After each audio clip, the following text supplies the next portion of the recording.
Well, how do, folks? Hope everybody's doing well. I had to send the girls out. I have two boxers. I had to ask my wife to help me because Bailey would try to make her way up these steps, try to get in this room with me. And you'd be sniffing, or she'd be sniffing around the door, rather, trying to get in here with me and crying. So, apologize for the minute or so tardiness. But anyway, I don't think this is going to go too long, but I was going to do a thread on Twitter. I was like, yeah, I just like talking. I sat pretty much in one place all day today, working with my son, trying to coach him along, encourage him, and try to help him get beyond the concerns that he has.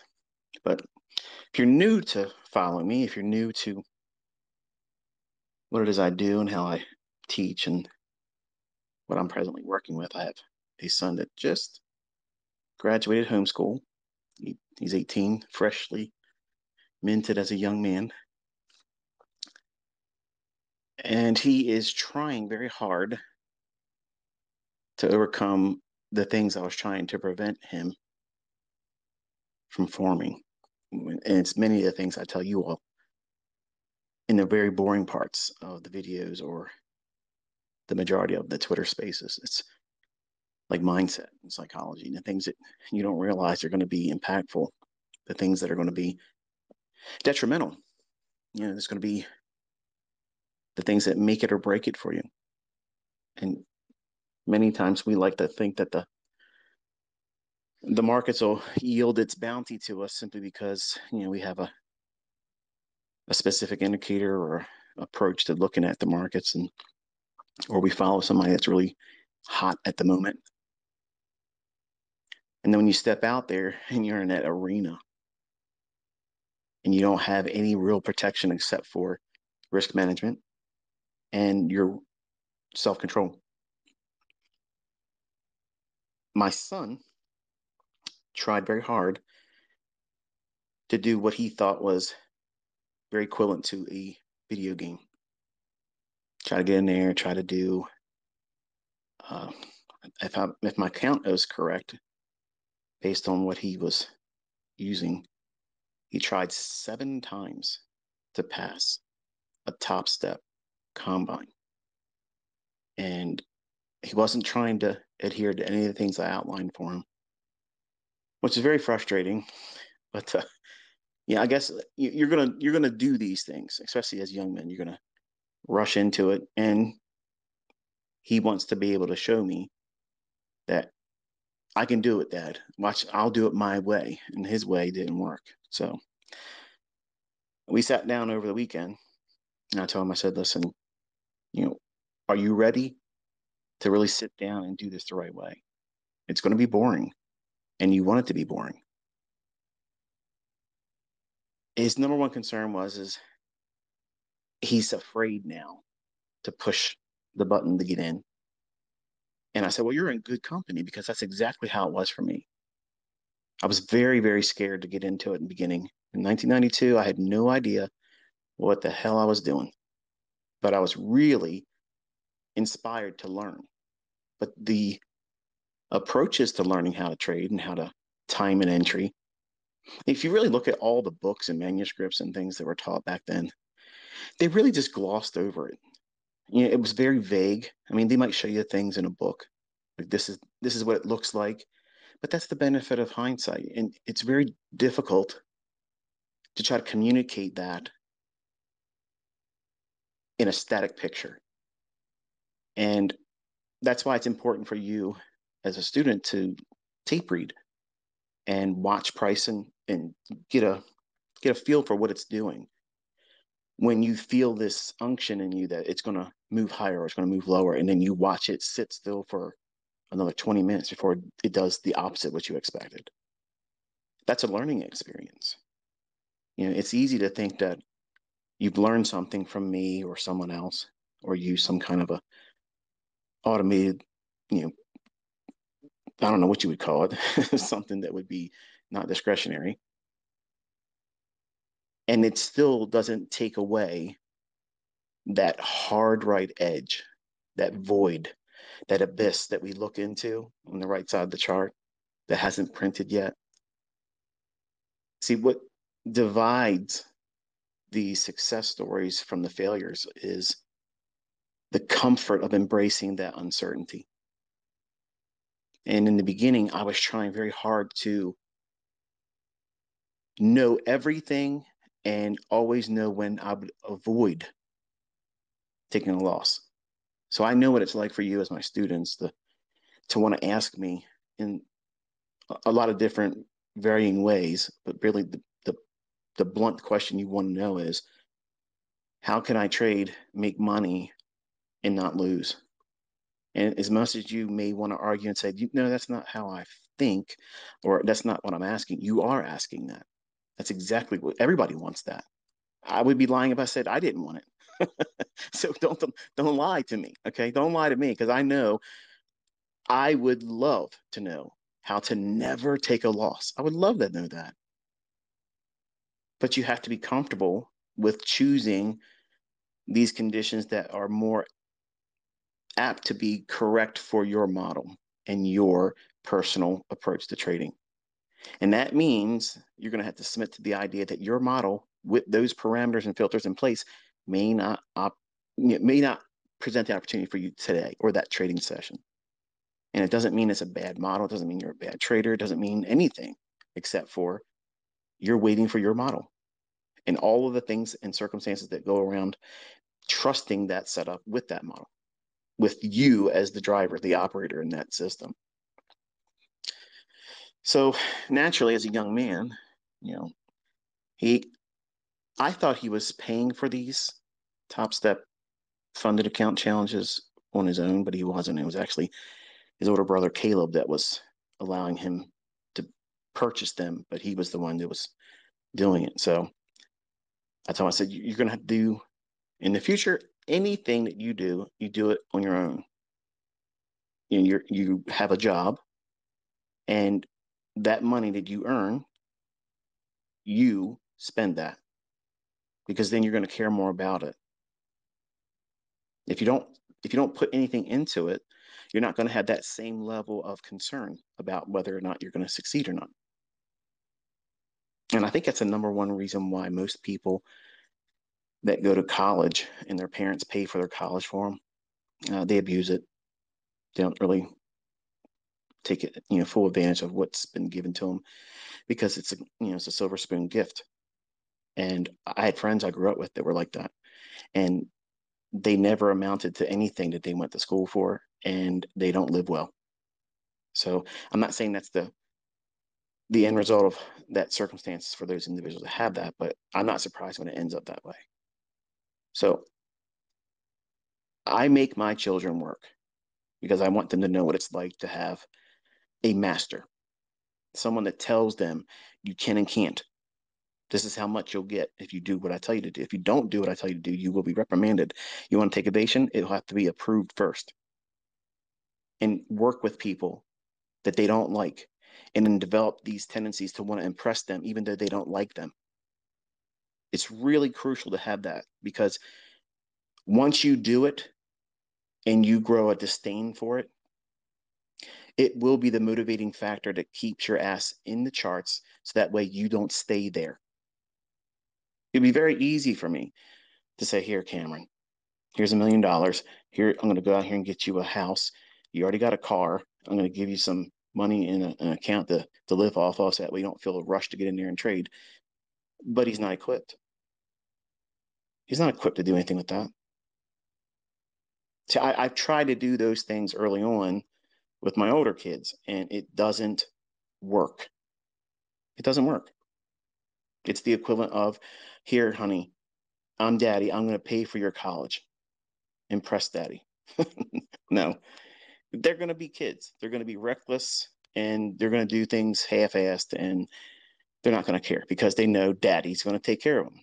So the only way I could kind of like cancel that whole mindset And I'm probably not going to be successful on all of my kids with this. Okay. But that at least is what I'm trying to do.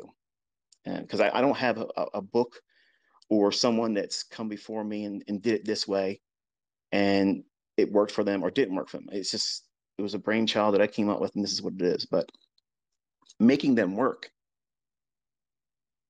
is not a bad thing. It's something good. All of us had to do it. I had to do it. I had to work. I had multiple jobs. Some of you might have multiple jobs right now too, and you're trying to learn how to do this, and it's hard. It's really, really hard. It's hard to stay motivated because you're in debt and you're trying to keep up with the bills that you're accumulating, and everything's more expensive. See, he's protected in a way that maybe you as an adult with maybe siblings, or not siblings, but children that you have to take care of. Maybe you have a one income family and you're supporting all that stuff. And they expect you when you come home from work to give them your undivided attention. But here you are listening to me and watching videos by me, and you're trying to look at charts and stuff. And they're looking at you like, why are you doing this? I get it. I had to do the whole thing too. But it's hard to keep the real life from pressing in and overtaking your pursuits. It's easy for it to be trampled down if you allow other people, your loved ones, your family members, to prevent you from putting in the time that's necessary to do this. It just makes it harder than it has to be. So I don't have all the answers for all that stuff. So I want to talk to you today about how my son, Cameron, is going through this, in my mind, the proper way of doing it. I am met with these teenage antics still. He wants to know the easiest short path to it. And I told him, I said, what you're really feeling now is because you tried to do this on your own without using anything I taught. You weren't willing to sit down and watch the videos. You weren't willing to do this practice of just looking at price and don't do anything. You were in a hurry to push the button. So this is exactly what I teach all of you. Don't be in a hurry to go out there and try to make money, because you're going to be doing so by pushing the button with ignorance. You're not going to know what you're doing. So what you're going to be teaching yourself and conditioning yourself is that because you know nothing and you have no experience to lean on, when you're pressing the button, you're the equivalent of going to casinos and gambling, where there's no way of knowing the outcome. There's no probability, there's no statistical edge there. It's pure gambling. And you're hoping for some kind of a lottery win to inspire you to do it the right way, when that wouldn't happen anyway. Because if you were to make money doing something on a whim, you're going to think that you're just lucky. So why bother going through all those videos and going through the process of back testing and journaling? Who needs all that stuff? All I got to do is get lucky once in a while. Over leverage and don't use a stop loss. And that's what he did. And he would blow it and go right in there and reset it again, reset it again, reset it again, 7 times. And then finally, he got to the point where he just didn't want to do it anymore. And quietness, walking around the house, not trying to say anything to me. And I told my wife, I said, I'm not going to bring it up, but I want to see how long he'll go without saying anything about it. And it wasn't until his girlfriend mentioned it. And I was like, okay, the ice is broken now. What are we going to do with this? Because clearly, where you're working, that isn't going to cut it. I don't think it's appropriate for you to have that type of mindset where what you're doing is it's normal for a teenager. While you're in school, he was homeschooled. You go to a coffee shop and you're working there, you're making $400 a week. Wonderful. $400 a week for, a 17-year-old, it's spending money. I make him pay the car insurance for his car and he buys his own gas. If he goes out and entertains his girlfriend, he must do that out of his own pocket. Everything else, I clothe him. I make sure everything that he needs as a member of our family, he has it at his disposal. But I make him work for the things that he has to spend for. So I'm not going to put money in his pocket to be a sugar daddy to his girlfriend. So all these things are meant to inspire him to be independent. That necessity for him he has to make it on his own. Well, he sat down with me today and we were looking at the markets. And I explained to him, I said, we're on the heels of the holiday, so the expectation is going to be rather light. Don't expect a whole lot of things that make a lot of sense. And he's like, well, I don't know really what I'm looking for anyway. And I said, well, we're watching price, and I want you to tell me when you think it's going to go higher, where you think it's going to go lower. And I want you to push the button right in front of me. I don't want you to second guess it. I want you to, in your mind, know what it is that you think you expect, not that you believe it's going to happen and you're not going to be right or wrong. It's what you feel, the impulsiveness inside you. What is telling you it's going to go higher or what's going to go lower? As soon as you push the button and you put a stop loss in there, I want to know where you think it's going and explain to me why you just did that. And we did this morning all throughout the lunch hour and into the afternoon. And a couple of the things that he did, obviously were way off. There was no reason for him to have done it. But I'm teaching him how to overcome fear of entering because he's afraid to do that. Now, sitting next to me, with me next to him, he didn't seem to have all that much of a uncertainty. He just, he was looking at it like it's a video game. Like I'm watching him play a video game because he could just re-up. In his mind, that's the mentality he had. I got dad next to me. If anything happens, I can do whatever I got to do to fix it. And I did it twice today. But his first trade, he got out and he went in, he went long, and he got $244 in the equivalence of, the movement.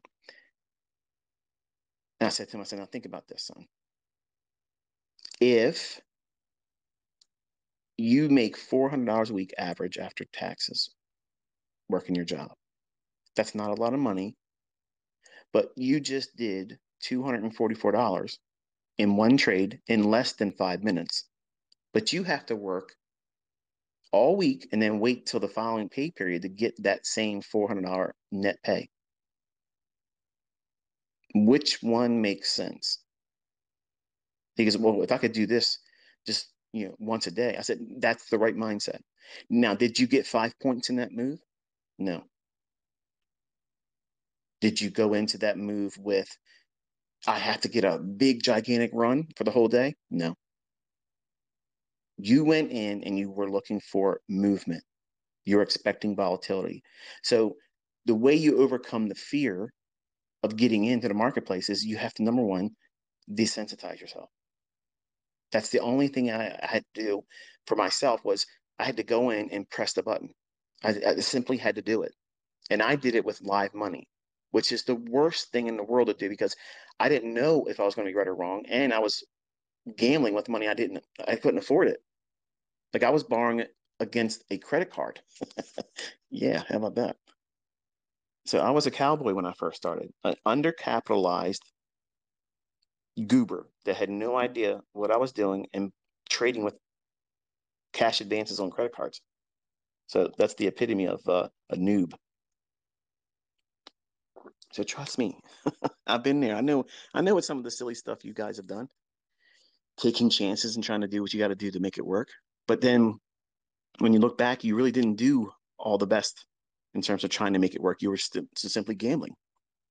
So I told him today, I said, I don't want you to walk away from the charts. I want you to be here until fatigue sets in. I want you to feel that. I want you to be uncomfortable. And I still want you to tell me why you're pushing the button. Why do you think it's going up? Why do you think it's going to go down?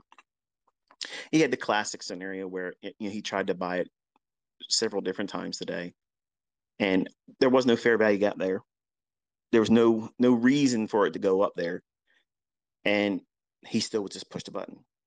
And then we got into the lunch hour, and I could tell he was just mentally fatigued by it. He's like, I don't know what to expect, so I'm just going to push the button and see what happens.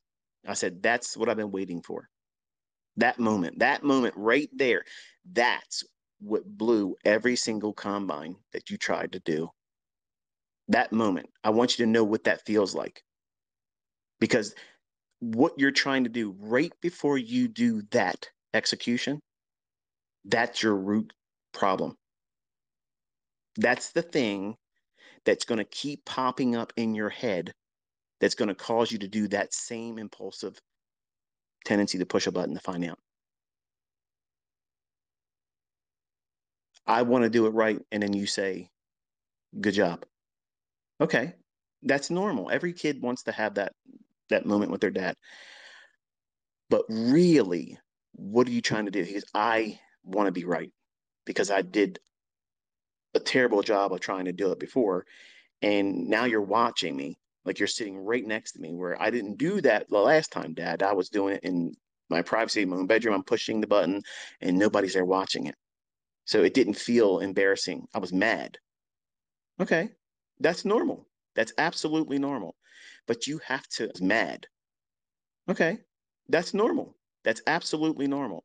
But you have to understand that these things that you're feeling are going to be very influential in terms of what you do going forward. Because let's say we get you to the point where you can trade and dad doesn't need to be next to you. What are you going to do to unravel yourself? It's going to be these things. So you have to view them as, well, snares. They're traps. Okay. And there's no shame in identifying what they are and what they're triggering, bases or foundations are rooted on. That's the thing that you need to be aware of. Everybody has them. Everyone has them.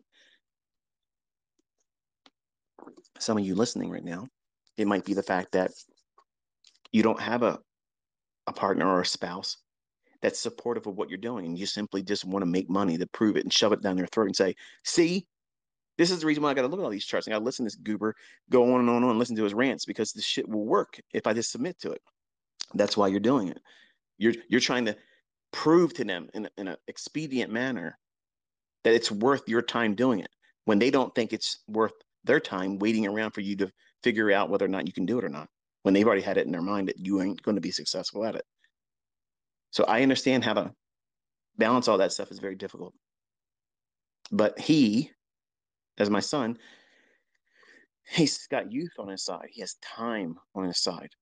But because of video game playing and the tendency to play these games, and when you get killed in the game, oh well, there's no time and no real loss. I mean, just respawn and there it is. Or I got to wait the time limit for the game to conclude, and a new game will start up.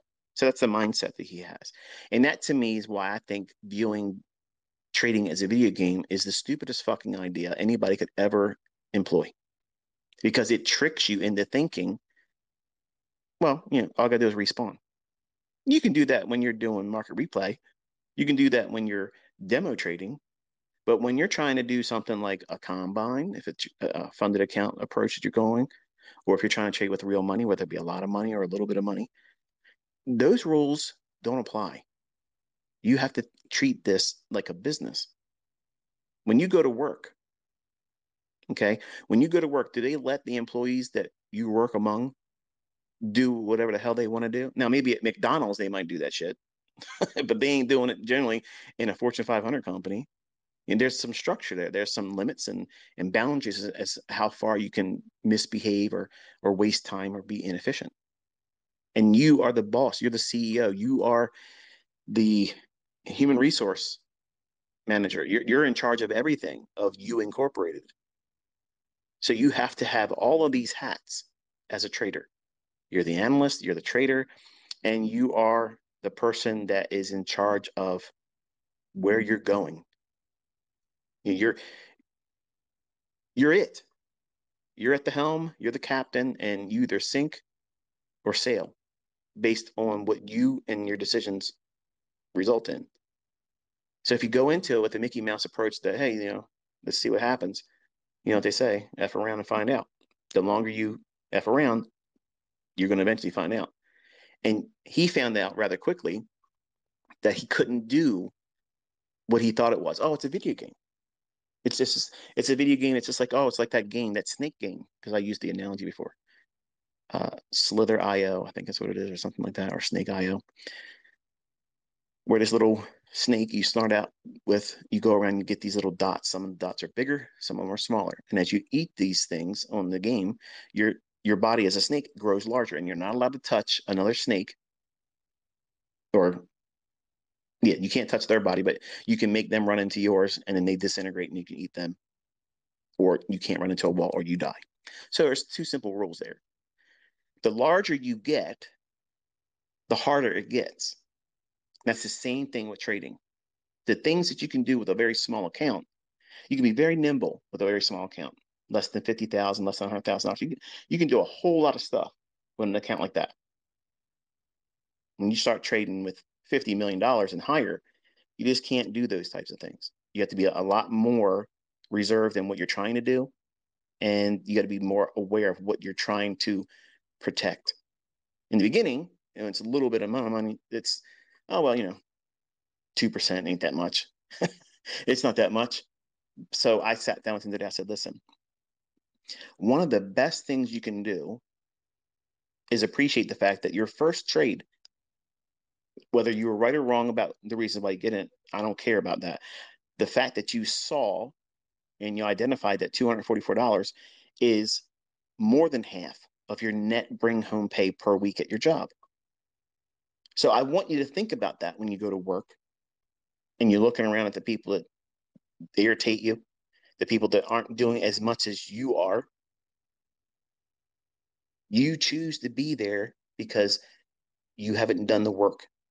And I reminded him all the times when he was younger. I said, those videos are there. You watch them. And when you have questions, I will sit down with you. Nope. Video games was the only thing he was interested in sports. So I waited around. When he became of age where he can work, I made him get a job. He's had a job since he was legally allowed to do so. And now, because he has a girlfriend, because she's going away to college, she won't be here after August. So he'll have to wait for her to come home. She wants to be a veterinarian. And here he is working the typical teenager job. And he feels even more pressure on what he did not do correctly. So he has all those things swirling in his head. What happens when she comes home and he hasn't made any progress? I said, that's good that you think that, but don't let these things be crippling or a source of anxiety, because that in itself will cause you to do things impulsively. If you don't spend the right amount of time while she's going away to pursue her professional career, whether or not she makes it or not is irrelevant. She may get out there and decide that ain't the right profession for her. Or she may get out there and say, the hell with this, I ain't doing it. I'll just work a regular job. That's her decision. But you can't allow those things, just like you listening can't allow the pressures and stresses of your job. Or maybe you got fired. Maybe you've been made redundant and you don't have a job right now and you're between gainful employment. And that's stressful. In that event, you shouldn't be trying to trade. Just practice, because you're not going to do the right things in that state of mind, because you're going to try to do anything you can to make yourself feel better about the situation you're in and just feel like, oh, why am I worried about all this? I can make $1,000 in one day trading, over leveraging without a stop loss, and just get lucky gambling. You won't say it that way, but that will be the reality of it if you're right, if you're correct about trading in those conditions. So when I sat down with him today and told him, I said, listen, we're going to think about how a $50,000 account. I know you said you were going for that $150,000 account. Okay. And you were trying to prove to dad you were going to go on the internet and piss all over my trolls and like you have to defend me, which you don't. I want you to think about a $50,000 account. And I want you to think about 1.5% risk of that. That's the highest you can ever go. You can never go above 1.5%. Now, if you go out and look at these funded accounts, they allow you more than that. Not by much. I think it's like 2%, but I told him you are not allowed to go over 1.5%. Because if you go over 1.5%, you failed. In my eyes, I'm your dad. I'm telling you, you fucking failed. Not just, I messed up. You fucking failed. You took that on. You did it yourself. You chose to fail. It didn't happen to you. You chose it. The reason why he was blowing it, trying to do the 150,000, because he was trying to trade with the maximum amount of contracts. Just because they're offering it to you doesn't mean you should do it. So I sat with him today and I said, look, I want you to think about what 1% looks like on a $50,000 account. That's still more than you make all week long. What happens if you sit down and you make that in one day? How would that make you feel? Just one day? Yeah, one day. That's what I said. One day. What does that make you feel like? He's, oh, I would want more than that. I said, why? You're not making that right now. You work all week long around these insufferable people that come to the location where he works at. And where I live at, there's this snootiness, okay? That everybody thinks they're better than everybody up here. Okay. And it's, believe me, it's ridiculous. Like it's nonsensical the way they all act up here. And if you go into a place of service and a person's waiting on you, if you're going in there too and you're patronizing a place like, you know, where my son works at, he works at a coffee shop, it's a Starbucks. And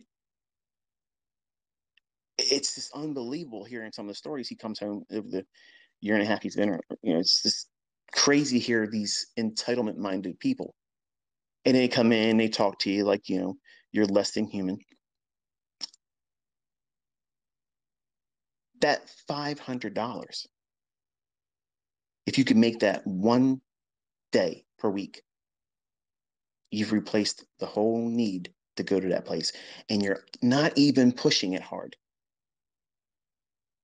You're not even pushing it hard. You're not pushing hard to break the account. You're not pushing hard to feel like you got to keep up with some level of measurement. Somebody on the internet's doing this much. I got to do that. You don't have to look at my videos where I'm trading all those contracts and building up a large position. You ain't got to do $12,000. You ain't got to do 16 and 20,000, $30,000 days. You don't need to do those. You can get to those, but you have to grow into making $200 and saying, okay, $200. That's your whole week and half right there with one transaction. That's how I got hooked on this. In the 90s, I got hooked on that because my pay was less than $300 a week. Bring home. And I was thinking to myself, man, if I could just do one bond trade per week and just get half of a point, if I could just get lucky enough to find 16 ticks, 16 ticks on one contract in the bond market, that's $500. That's better than going to work. And once I do it, I don't have to do it again because I'm scared to trade, right? Well, that was my whole approach going in, easing into it. And I sat down with him, I explained this whole thing to him today. I said, I was afraid to get into it when I was in the 90s. I mean, it was exciting, but still scary. Like, I don't ride roller coasters. I think they're thrilling to watch other people go nuts and throw their guts up and scream and, you know, probably blow out an intestine and guttural, you know, screams as they go down the deepest part of the decline. But I would never get on those things. I don't like them. I have to be in control.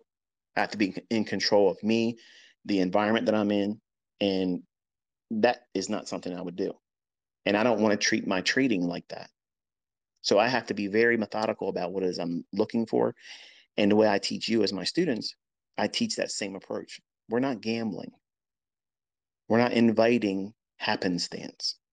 Okay. So I told him, I said, you're going to trade until you get fatigued. And then as soon as you are like, you just don't know why you're doing it, you just push the button to find out, okay, what happens. That moment, that's what I was waiting for. And I explained to him, I said, that's where everybody blows it.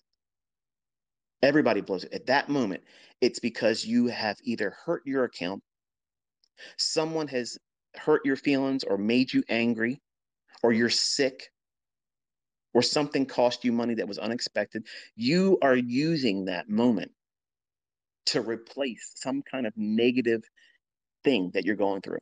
Or maybe not even experiencing it yet, but you're afraid of it. You're afraid if something happens, it's looming in the offing. What happens if my girlfriend? What happens if my wife? What happens if my husband leaves me? Well, I won't feel so bad if I can make $1,000 today. When really you'll still hurt because you have emotional commitment to that. Whatever that thing might be. It might not even be a relationship. It might be some kind of I don't even know. It could be a number of things. But a what if thinking scenario of something negative, something harmful that may happen to you could be a very triggering thing for you to get into a trade that has no real sound reason to be in it. And you're looking at it with the expectation, if it pays out, this is a better use of my time than sitting around worrying about something that may or may not even happen. And I have done that. And I have blown accounts in a 20-year-old mindset. I was fearful of a lot of things that never fucking happened. I had so many unrealistic fears. What if this happens? What if that happens? What if this happens? And none of it ever happened. It never happened. But they were so overwhelming to me at the time that it forced me to take on trades and take on risk, hoping that if I got paid out correctly on the other side of that trade, at least it was better than me sitting there twiddling my thumbs in fear of what may not or may come. The uncertainty of what if thinking is paralyzing. But when it's not paralyzing, it's the instigation to take you into a gambling environment. Think about it. I promise you, if you do some serious soul searching, you could go back to those times where you blew your accounts, where you've done serious damage and drawdown in your accounts. You've probably many times been in that same circumstance and not even realized it. And the only way I identified it is because I was journaling it. And these same circumstances kept coming up when I blew the account. These things were there. So they may, at the time, they don't feel like they're all that impactful. They're not the real problem. When they are, you're just trying to push them to the side. You're letting them be the guy, when you're out there, your friends and stuff, like, hey, yeah, yeah. And someone looks at you funny. And your drunk friend says, hey, yo, this guy's giving you the eye, man. You gonna let him do that? It's nothing. It's no big deal.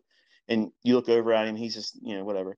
And then your buddy says, hey, keep that shit up. My boy's gonna beat your ass. Well, what did this happen? You weren't trying to do nothing. You're just out there having a good time, but your drunk buddy, Carl, fucking opened his mouth up. Now you're in a fight. You got to defend yourself when there was really nothing there. There's no real static there. That's what these types of thoughts will do for you. They'll put you in circumstances that you really aren't comfortable in. But because idle hands, you push the button.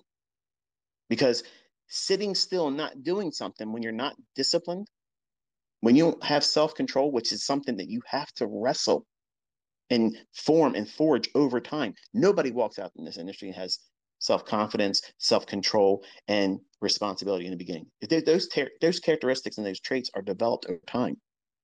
Losing money, making money, losing money, making money, learning what you're doing wrong, trimming all that stuff that is problematic. This is not a hard business to be profitable in, but it's a hard business to be organized and disciplined in. Because there's so many things that could take you right out of consistently profitable and wreck you right away. Because it's you as a person. You're a human being. You have emotions. You have psychological weights placed on you because of relationships inside this industry and outside this industry. And the more people you allow in your circle of influence, be it social media, your family members, your coworkers, the more you allow that in, the more likely you're going to be placed in pressured circumstances to perform when there's no need to. There's no need to. But when you step out there in social media and you have other people telling you what you should and shouldn't do, and you give these people that have no real control over your life, if you do it wrong, they're not going to pay you to make your ends meet because they wanted you to do something like it's a UFC fight or it's a sporting event. Perform for me. Fuck you. Go watch somebody else do that shit. You don't need to do those things for those people. You're running a business. Does the CEO of Netflix go out and go on social media? Hey, what should I do today? They're not doing that. Believe me, trust me. Look at what they've done. They don't do that. Okay, they make their own policies, and right or wrong, they're going with it. But they're not letting even their customer base tell them how they should do things when they should. You as a trader, you incorporated, you have to be in control of everything at all times. And you can't let these opportunities that will cause you to do reckless things, to invite you to do the most ill-advised things while risking money. That's like you would never jump out of a perfectly working airplane, but hey, the girl that you love says she wants to do it and she wants to have a moment in life with you. Now you're contemplating it. You're scared shitless, but you're still contemplating it now. Man, if I don't do it, what is she going to think of me? When it should have been, honey, that is extremely brave of you. And I hope you respect the fact that I don't have wings and I don't want to be up there challenging the outcome of me opening that parachute and then opening and carrying me down safely to the ground. I will watch in the safety of how you do that. And I will applaud you when you land safely. Okay. But I'm not doing that. And you shouldn't fear their response. They shouldn't push you into that. But what's really going to happen? You're going to be worrying about whether or not you do this or don't do this and how they're going to think, especially if you're dating them brand new in the relationship. You'll do anything. You'll fight a guy you know damn well you probably get your ass beat by him, but you can't look like a weakling in front of her. Get some beer muscles, some liquid muscles. Go get to the bar. And I'm gonna have to deal with this guy later on tonight before the bar closes. So let me get some liquid courage in me, and that way, if I do get my ass beat, at least I'm numbed up. You can't have that mindset in trading. You can't do that. Now, my son didn't go to those extremes, but I'm just talking because I want to have something more interactive than just simply saying my son, who has a video game fetish, that he thought that he was going to be able to segue right on into this and treat it the same way. When you're not making a living, you're not building wealth playing a video game, and you're not losing your home, your livelihood, your life savings when you lose a game, when you lose a video game tournament. Okay, big deal. It's ego and it's pride. That's it. But in this, you could lose more than you have put in. Things can go wrong real quick, especially in today's climate. All the things that's going around the world, man, it could cause real quick, sudden market movements, and your stop loss didn't do a good enough job. And now, where are you going to get that money from? If you're trading with real money, live funds, it can take more than you have. If you present the opportunities for it to do so, hey, perfect storms happen all the time. So I told my son, I said, listen, think about 1.5%. Because if you can grow in understanding that 1.5% is what you can lose, that's the most you can lose. What should you do going forward? Find a way to chew into that 1.5%. Now, does that mean you go out tomorrow and try to make 1.5%?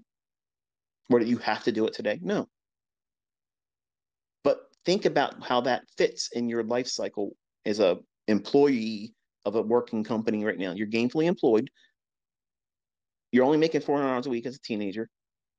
You want to grow. You want to be able to move away from the necessity of having that and make your own money. Half of that with one trade, and it didn't even go to where you thought it was going to go. Just a small little move.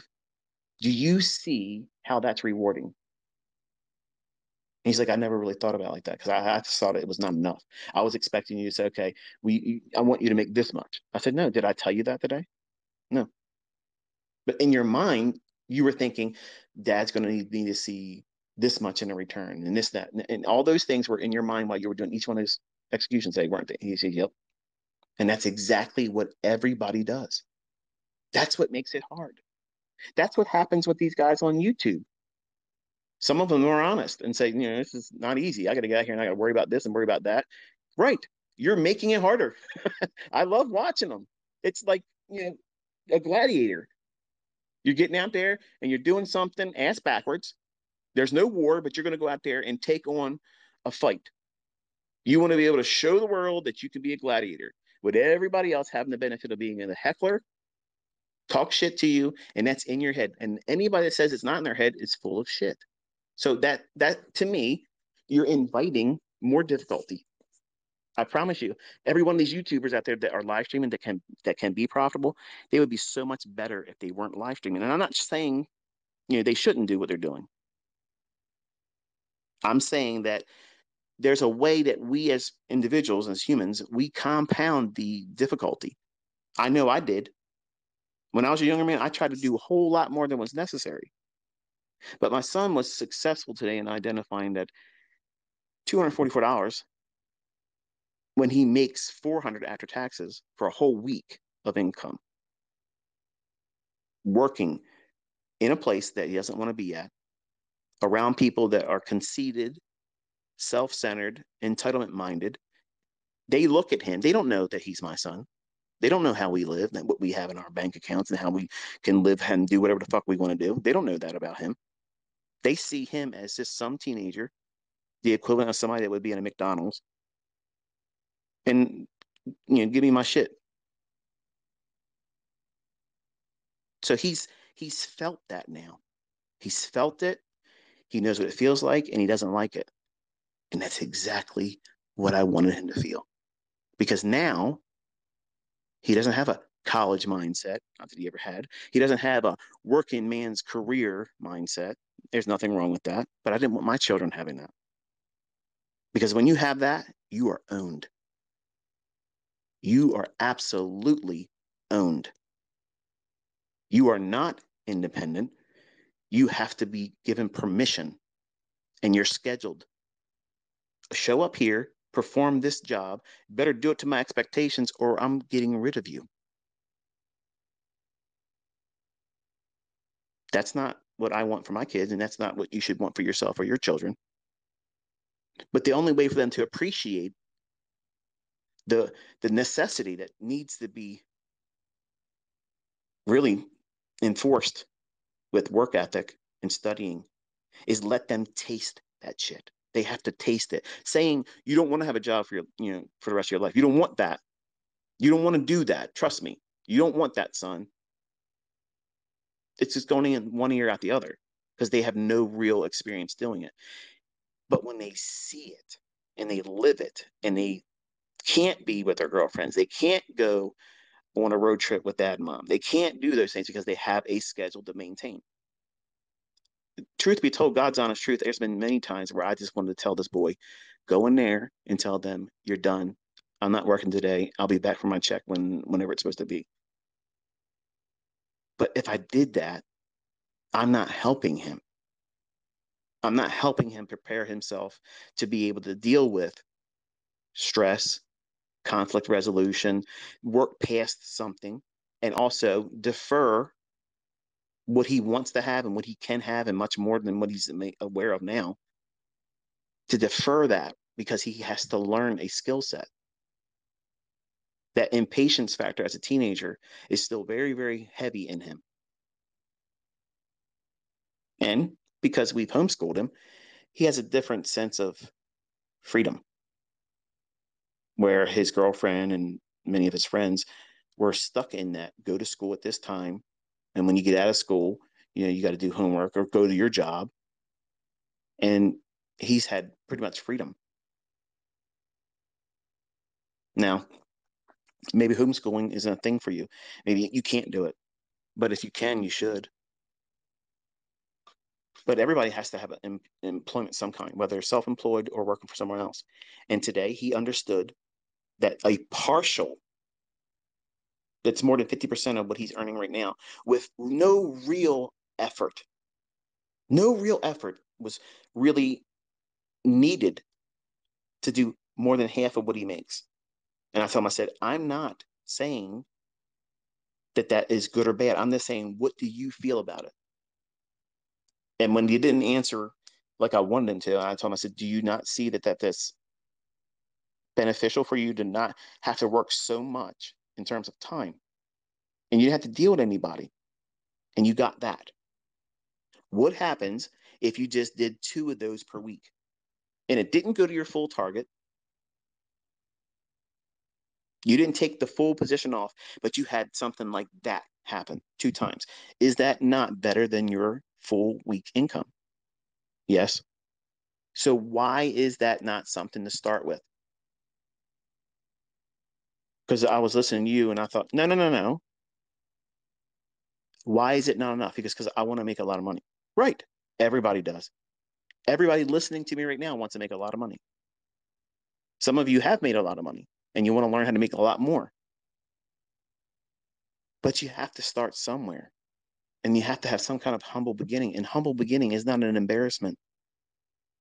It's nothing to be embarrassed about.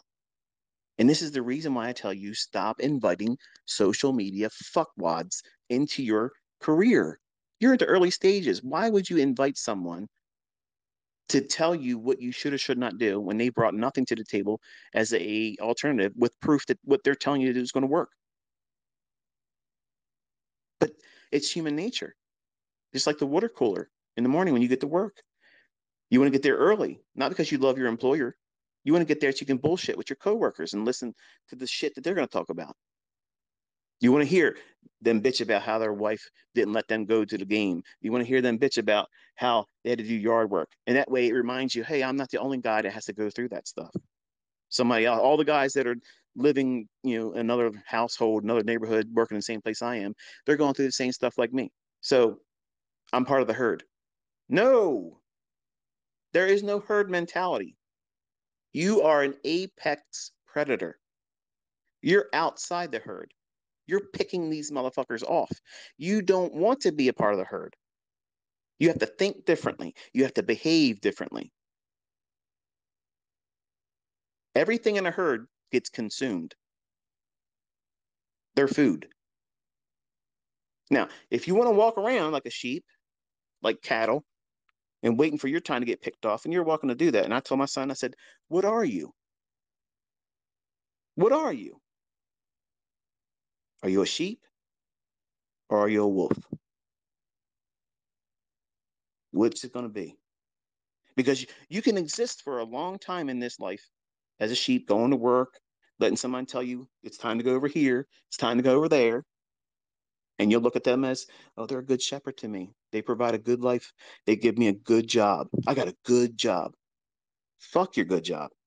I don't want your job. There is no job out there that I want. And none of them is good enough for my son.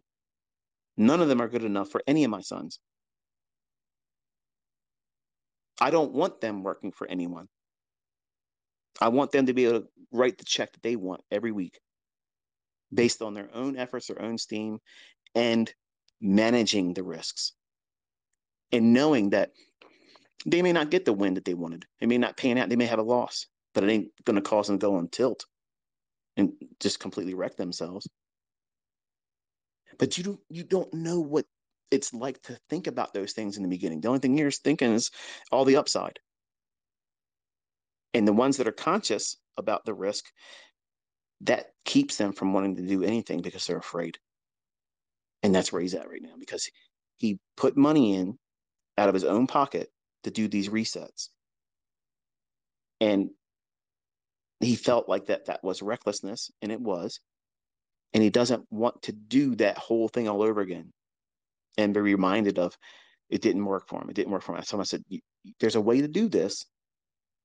And it's going to be a lot harder now for you because you have this mental scar tissue, which is exactly why I was trying to teach you the way I was teaching you. So that way you wouldn't have these things. Just like when you are listening to me now in these Twitter spaces, just when you're watching those videos on YouTube, and I'm talking about the things that are outside the chart that you're going to have to deal with, whether you like it or not. They're conversations that you need to have, preferably before you get to that situation that I'm talking about. Because many times you're not going to have the skill sets or the coping mechanisms to get you through it unscathed. You're going to hurt yourself.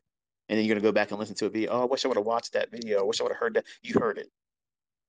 You're just in denial. You didn't listen to it because you thought you were going to be the exception to the rule, and you're not. All of us are human. All of us have frailties and issues with us. Mine, a lot more than some of you.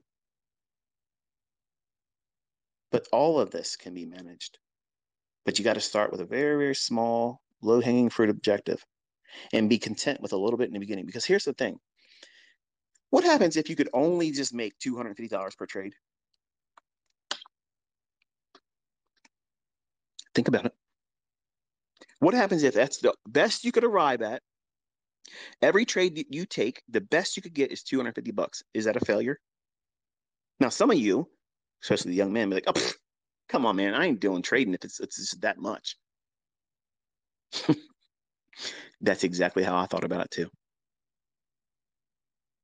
In 1992, that Christmas, I'm sitting there thinking, man, I gotta at least make $500 per trade, and I would not accept anything less.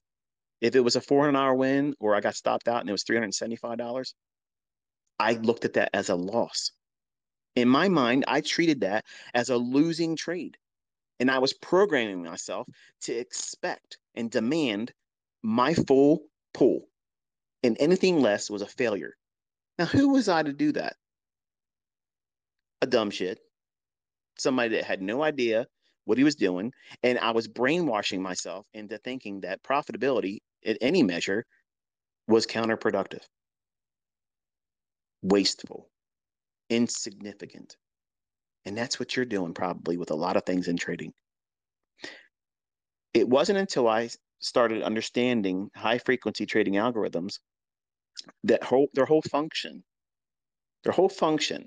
was to go in and take very small bites of the market frequently all day long. Now, when the developers of an algorithm sit down and they contemplate how they want to go in and engage market, they're not in there saying the trade has to be $500. They're not doing that. They are looking for small little snippets in price delivery that they know absolutely they can get dozens, not one time a day, dozens per time. I'm sorry, dozens per day. Think about that. Now think about what you're trying to do. Think about what you go into my content trying to squeeze out and say, this is what I have to do. That's not my problem. That's your problem. You're trying to present a feat, some outcome that may not be applicable for you in your understanding or your present ability. So go back to a simple approach to thinking, okay, if I could get $250, $250. You want to here's the fallacy in this, because when I first started understanding this, Larry Williams talked about this a lot in a lot of his systems. At the time in the 90s, he was wanting a trade or a model or system, if you will, to be able to pay at least $350 per trade. Wait a minute. Did you just say Mr. Larry Williams, Mr. 10,000 to $1.2 million in the Robbins Cup in 1987? That guy said he wants to make at least $350 per trade, or he's not really interested. That means he's not even getting a full handle in the S&P back then, because it was $500 per handle. But because I was listening to that stuff and it was a lot of number crunching and it was very simplistic rules, that made no sense to me. And many of them I still don't have any affinity for. But he had an approach that he wanted to take on, and it had to have this much in terms of back testing, saying it results and yields this much in terms of profit per trade. If you can find a setup that yields $250, that $250 can be scaled to whatever the fuck you want it to be. What's $250? That's 5 handles. What happens if you get 5 handles over the course of a week and that's all you got? Is that a bad week? Now, some of you jokers out there, this guy's talking about making $250 a week. Right. But you're the same person that's blowing your shitty ass account live on live stream. And we all watched you do it. $250 more than you had at the beginning of the week is still $250. If you were broke and had someone hand you $250, you'd be appreciative, right? If you just did that in the beginning, I'm not saying your whole career is this, but in the beginning, if you started with that mindset and all you were able to scrape out over the course of the entire week because you did not push real hard, because you know that you're not ready to do that. You might want to win a lot every day. You want to be able to trade every single day. But that's not realistic because you don't have the skill set to do that. And I'm reminding my son that he doesn't have to do this every day. He needs to tape read. He needs to execute in front of me because he needs to be conditioned and desensitized from the fear he has placed on himself because of unrealistic expectations being acted upon. He tried to do it his own way. Well, everybody in retail does that. Everybody does it. They read a book. They think they are going to go in and apply that stuff. Just like they do it with my videos too. Oh, I watched this video on order blocks. I watched this video on optimal trade entry. Oh, I watched the Silver Bull. I'm going out there and trading Silver Bull, and then read their tweets to me. Why is this failing again? Well, first of all, you're doing it wrong. Everybody wants to be in a hurry to go out there and do something to make money when you have to figure out what it is that you're going to do to mess yourself up. And that's why 1 year minimum is ideal. That's not what you want to hear, I know, but that's exactly what you need to hear. You can't figure this stuff out on a unique personal level, fast tracking it, trying to do it real quick. You cannot, it's impossible. Nobody's going to do this for you. Nobody. Nobody's going to shorten it for you. Nobody's going to make it easier for you because you are bringing the same bullshit that everybody else has brought into it. It's mental baggage. And social media brings more of that.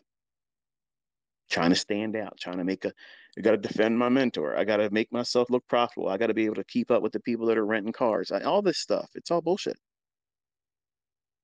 And if I did not stomp on the throat of Cameron to tell him that that's not the right way of doing it now, that's the direction he would go.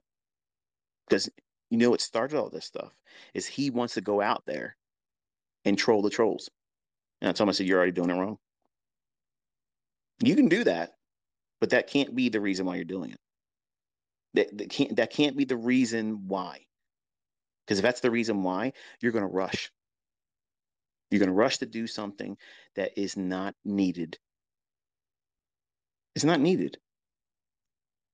You need to develop a skill set because once I move on, if you want to live beyond what I'm able to live like now, you want to be able to earn a lot of money. This skill set can do that for you. But you have to grow over time. And you have to figure out what you think as a human being, what greed's going to feel like when you start feeling it, when you are profitable, when you're consistently profitable. That doesn't mean no losses. It means you close the week, you close the month, you're in gain, you're in profit. It doesn't have to be a lot. You're just not losing. There's nothing wrong with that. And I told him today, I said, I want you to see what it feels like to be at break even majority of the day. So when he wasn't getting it correct, I'd say, okay, buy here. And as soon as it gets above that level right there, I want you to close it. Do not use a limit order. I want you to feel it. I want you to feel it while you're in it. And as soon as I tell you go, you buy it. And when it gets to that level, you sell it. Sometimes he would sell it before it got to the level. I said, why'd you do that? Because I was afraid. Why did you not listen to me? You're not listening. 30 years of experience against yours. If you're not going to listen, you're not going to learn. And other times, he'd hold past the level and it would pull back on him a little bit. I said, okay, see what you did there? You had the right amount of gain, but you held on too long. Why'd you do that? Because I thought I was going to keep going. I didn't tell you to do that. And he would get frustrated and start getting antsy. I said, "Why? What are you feeling right now?" I'm done. I'm done, Dad. I'm done. I said, "No, you're not. This is exactly where you need to be at. This is where you will do what you did by failing at this multiple combines. That frustration, that feeling of, I need to do something to replace this feeling. That's where it all comes from. Everybody that ever blows an account is in that state of mind. And if they don't start there when they're in the trade that they know damn well has gone tits up and ain't going to pay out, they know they should get out and they don't. And then they're in that moment. They're in that mindset then. But they can't bring themselves to get out of the trade and close it. And I put him in those today. Lots of executions, lots of them. And we hung around break even. And I told him, I said, what's it feel like? He goes, well, we were up a lot. We were down a lot. And I said, what's a lot? A couple $100 here, a couple $100 there. I said, see, you're saying a lot because that's in relationship to what you earn on a weekly payroll. But the most you lost and was down was like $500. And you only went down there one time. But every time you went up, you'd come back down a little bit. And every time you go back up, you make a new equity high and you come right back down in the middle, hang around, break even, go back down, break even, go up a little bit more. And then I said, now think about what you're doing.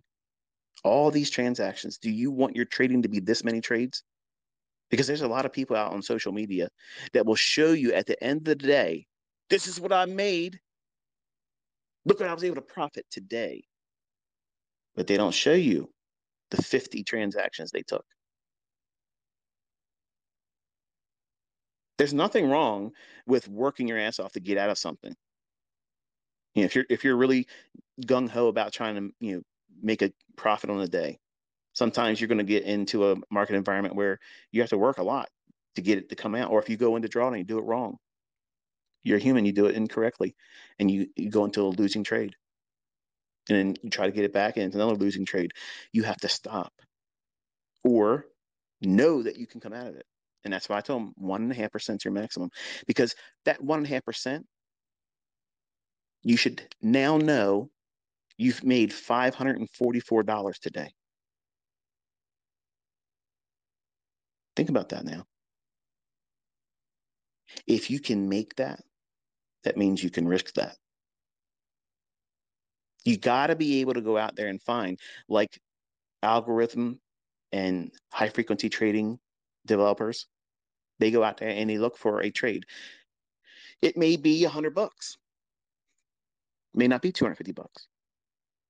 But what they're doing is they're looking for something that they specialize in, that algorithm will go in and monetize a fluctuation based on this repeating phenomenon that happens all day long. And that same little tiny little piece, one little bite of price action throughout the day, done hundreds of times, thousands of transactions a day. They're pulling out money that you can't even fathom because they're taking something with a cookie cutter approach, something that they can repeat over and over and over again. Every single one of the PD arrays that I've taught you are just like that. That's what high frequency trading algorithms that people have learned from me, they have used these things now. They can go out and find them on any time frame. That's why I went down into the sub 1 minute charts to tell you that this stuff is in there all day long. All day long. Oh, it's just a shitty market. It's not moving around. It's in chop. We're in some real chop. The chop's real, man. The chop's real. No, slicing and dicing on a sub 1 minute chart. There's still breakers and all that chop.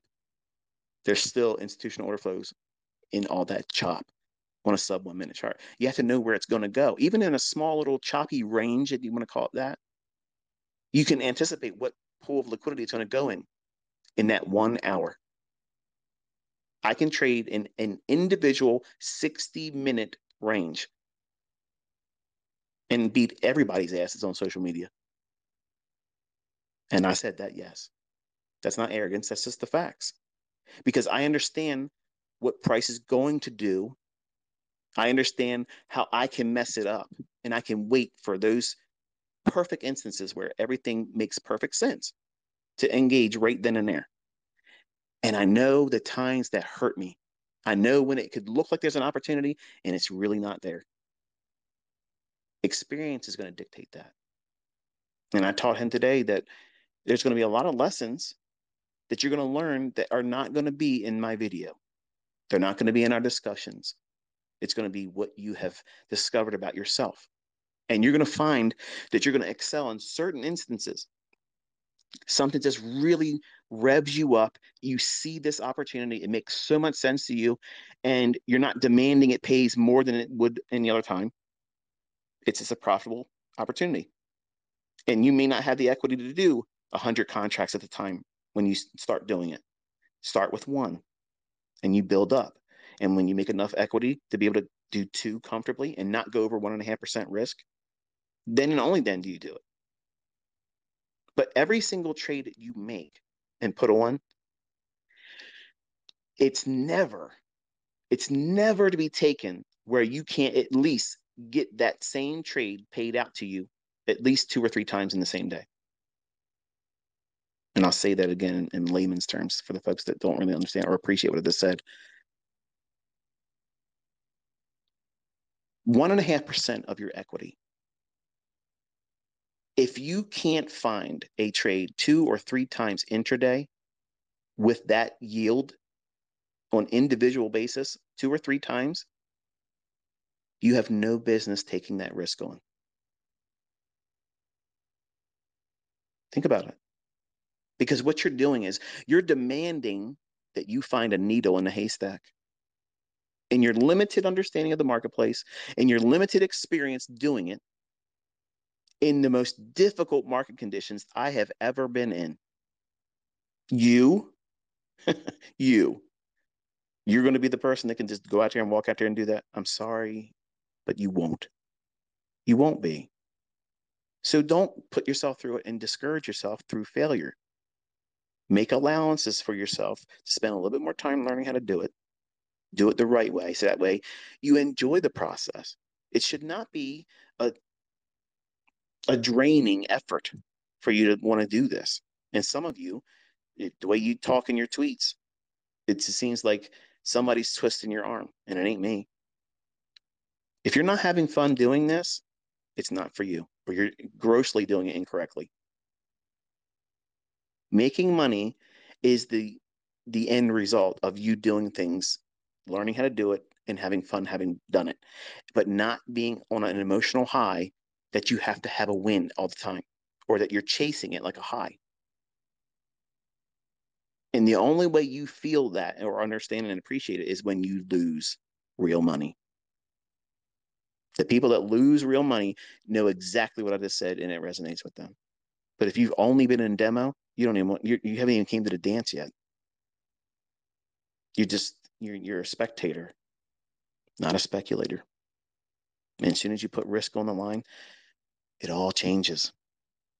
So you have to have some measure of experience that you didn't just get last week watching a 5-minute trainer, the cliff notes of something that took 30 years to be placed in your hands now.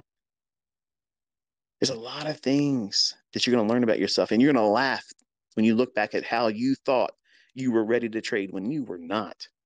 You were not. I know I wasn't. There's no shame in admitting it. There's no shame in it. But right now, you would never do that because it sounds like you're not smart enough. That would be like admitting weakness. And that's exactly what my son's struggling with right now.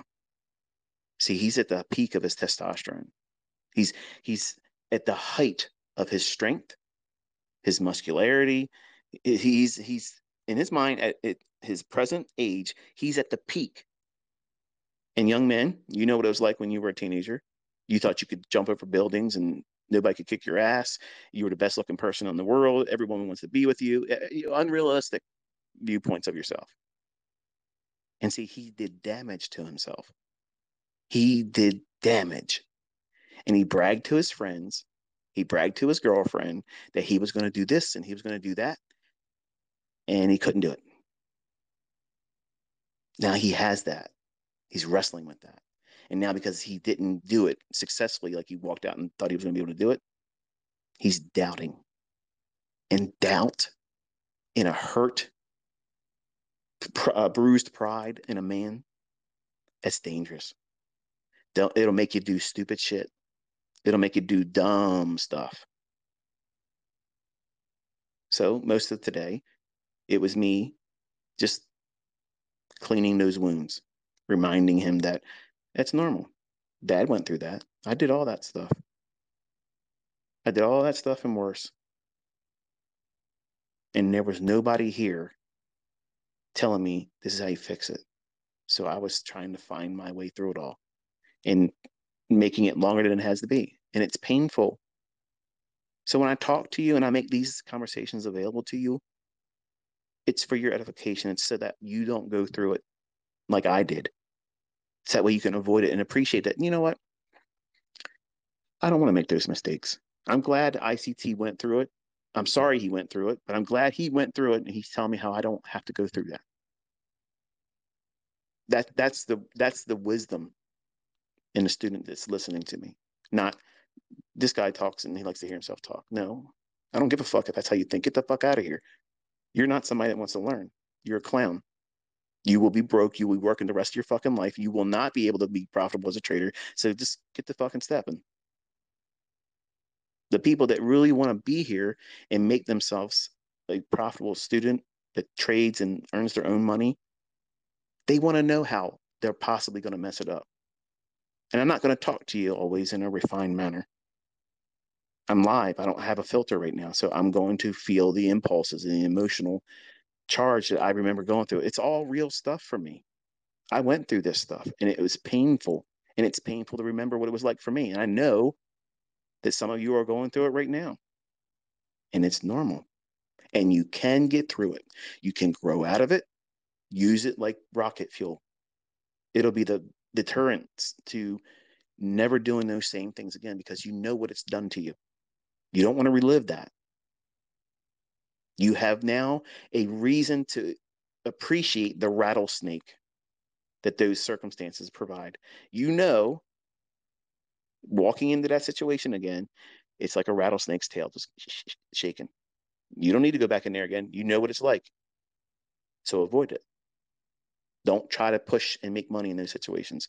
Just relax. Take the day off. Take the session off. Don't do it. But ICT, I'm supposed to be an everyday trader. Who the hell said that? It wasn't me. So having a very, very low expectation of yourself.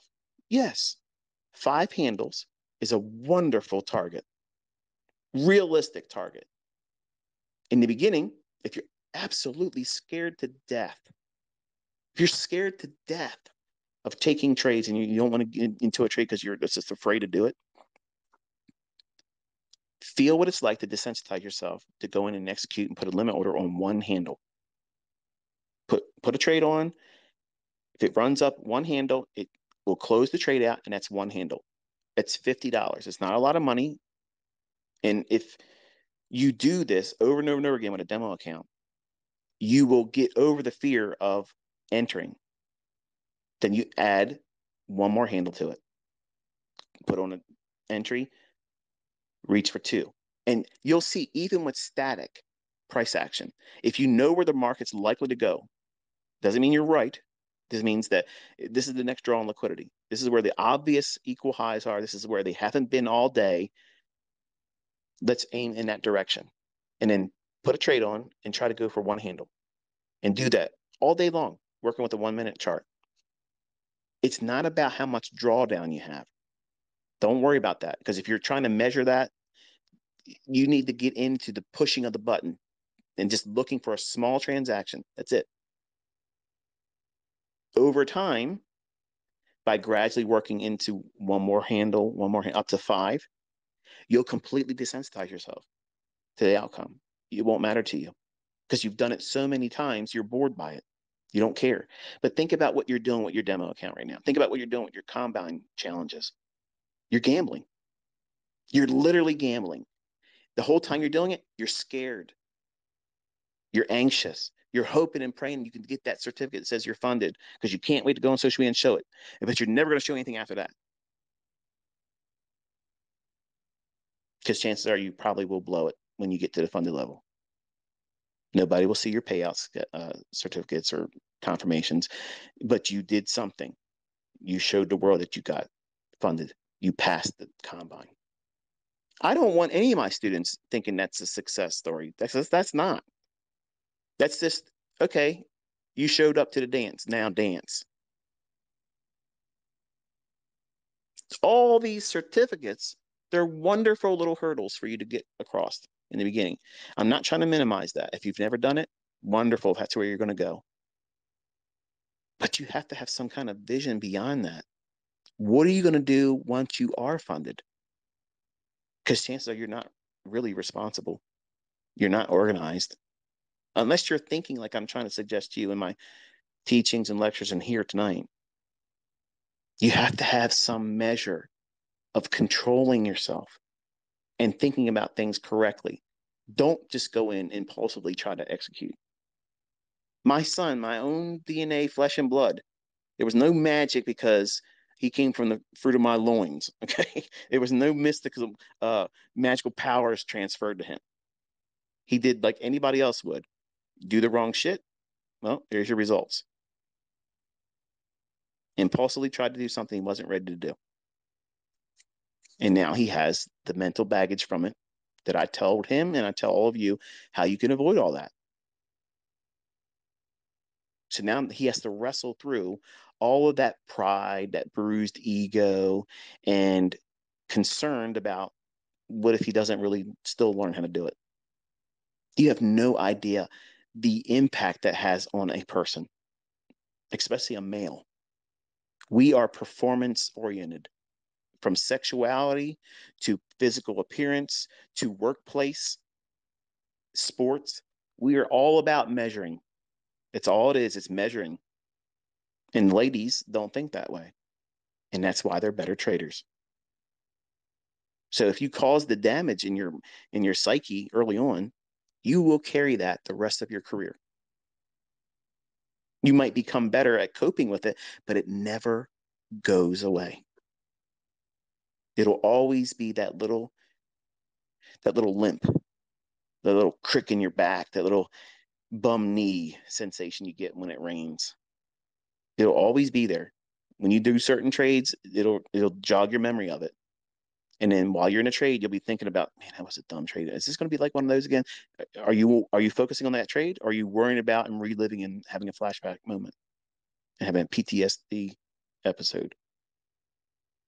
As soon as you lose sight of your trade, in the beginning, not 30 years later, but in the beginning, as soon as you lose focus and you start having your attention somewhere else, close the trade. You've lost the plot. Oh, this guy just said close. You need to reward yourself for being disciplined. Disciplined is not taught. You can't buy it in a course. You can't read it in a book and acquire it.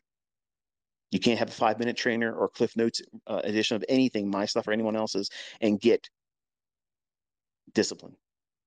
It's forged through pain, struggle, and finding the outcome that is favorable that you couldn't identify or see at the time. And because over time you do these types of things, and you know what it was like to be going through it painfully, doing things that you shouldn't do, taking on more risk, taking on more contracts, because I know what you're thinking. It's the same thing that I've talked about, and my son lived it. They will tell you that you can trade up to 15 contracts if you use a $150,000 account. Sure. Sure, you can do that. And you're thinking, well, it's worth the risk. It's like a lottery scratch off. It only cost whatever it was. I don't even know what they cost to get the combine started. But what happens if it works, man? It's like a big shortcut, because if I can get the funded, something magical is going to happen. I'll learn how to trade then. It sounds funny, and probably some of you are laughing because that's exactly what you were thinking too. As long as I got to the funded part, then I'll know what I'm going to do. I'll pick the right trades then. I'm in a hurry. I just want to get through that first stage. And these funded companies are loving that. They're making lots of money with reset fees. You can do this, but you have to change how you think. You have to lower your expectations, and that's not a bad thing. Trade with one contract. Trade with one contract. And I promise you, this is what you're going to have happen. You're going to use one contract. You're still going to trade impulsively. You're still going to get in there because you want to have something good happen. And then you're going to go into drawdown. And that one contract, you'll have 3 handles, becomes 7 handles, drawdown. Stop. You can afford to trade more because the max loss day, whatever it may be, you're not there yet. Still, stop. Can you stop? 99% of you won't. That's a problem. That is a problem. Because if you can't control yourself and say, you know what? I can stop right now and I'll come back tomorrow. Even if this does move where I thought I was going to go today, or if it moves even way beyond that, it doesn't matter because you weren't in that trade, so you can't regret it. You weren't in that trade, so you can't regret it. You have to start somewhere, forging discipline, being self-responsible, and that way you know that you can control yourself in the future and you can trust yourself, because what you're doing, and you don't realize it, you're pushing the button in these instances with a demo account or in a combine because you know that you wouldn't be losing that money. If it's wrong, that money is not coming out of your bank account. It's not coming out of your live equity. So it gives you this false sense of security. And it's also, it feels like you have all upside, no downside, but you still have to pay for a reset. And you're paying in time. You're wasting time instead of just doing it the right way.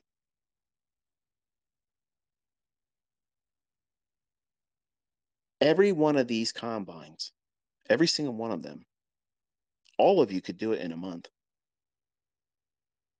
All of you could do it in a month. But all of you want to do it in the minimum time. All of you want to do it in some guy's challenge on YouTube. Do it in this amount of time. How about make $5 million after taxes?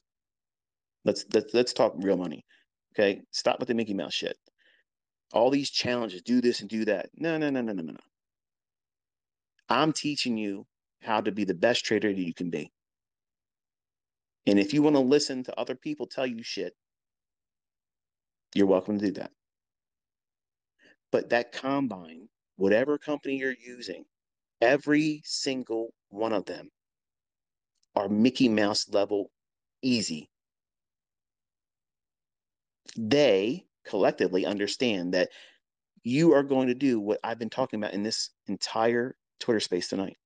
You're going to be reckless. You're going to be impatient. You want to just get through that first step, that unprofitable, unfunded challenge, that contest. Who you competing against? You. You are. You are competing with yourself. And when you blow it, who'd you lose to? You. So it doesn't make sense to figure out what the fuck you're doing wrong. And that's why I talk like this. That's why I talk about the things outside of the concept in a video. You think I'm talking about dumb shit. I saw a guy on one of the dudes that take my Twitter spaces, and it'll be in YouTube. He does it. There's a comment section of some goober. If you want to make money, or if you want to have more people watch your videos, you can cut the bullshit out and just get to the trading parts. Dude, you're listening to this. You are absolutely fucking doomed. You're never going to make any money. The fact that you don't want to listen to someone that has gone through it, figured out how to fix it, and has taught other people how to do it, and they're making fortunes because they have adjusted and did these things in their own trading. There is no shortcut. There's no way around these things.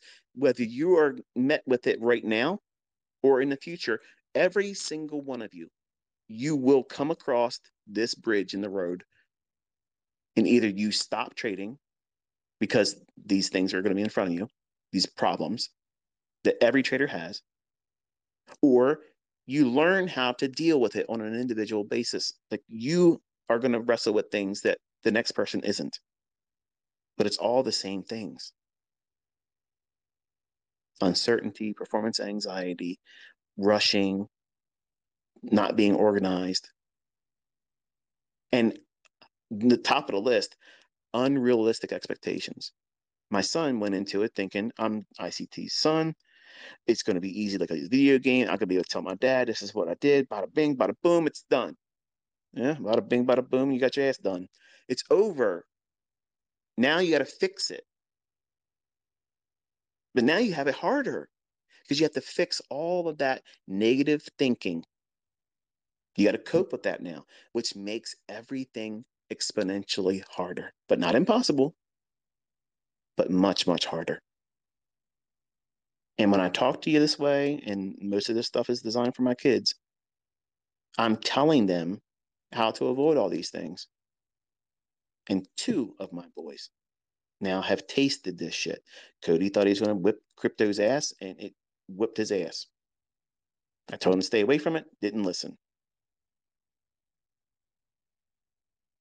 Okay. He's not trying to trade. He's sour by it. Doesn't want to talk about it. Doesn't care. Okay, I get it. He wants to be the owner of his stepfather's business. He thinks he's going to be passed on to him. I don't think that's going to happen. But he's an adult. Let him do what he wants to do. Cameron tried to do it the video game approach. All wrong.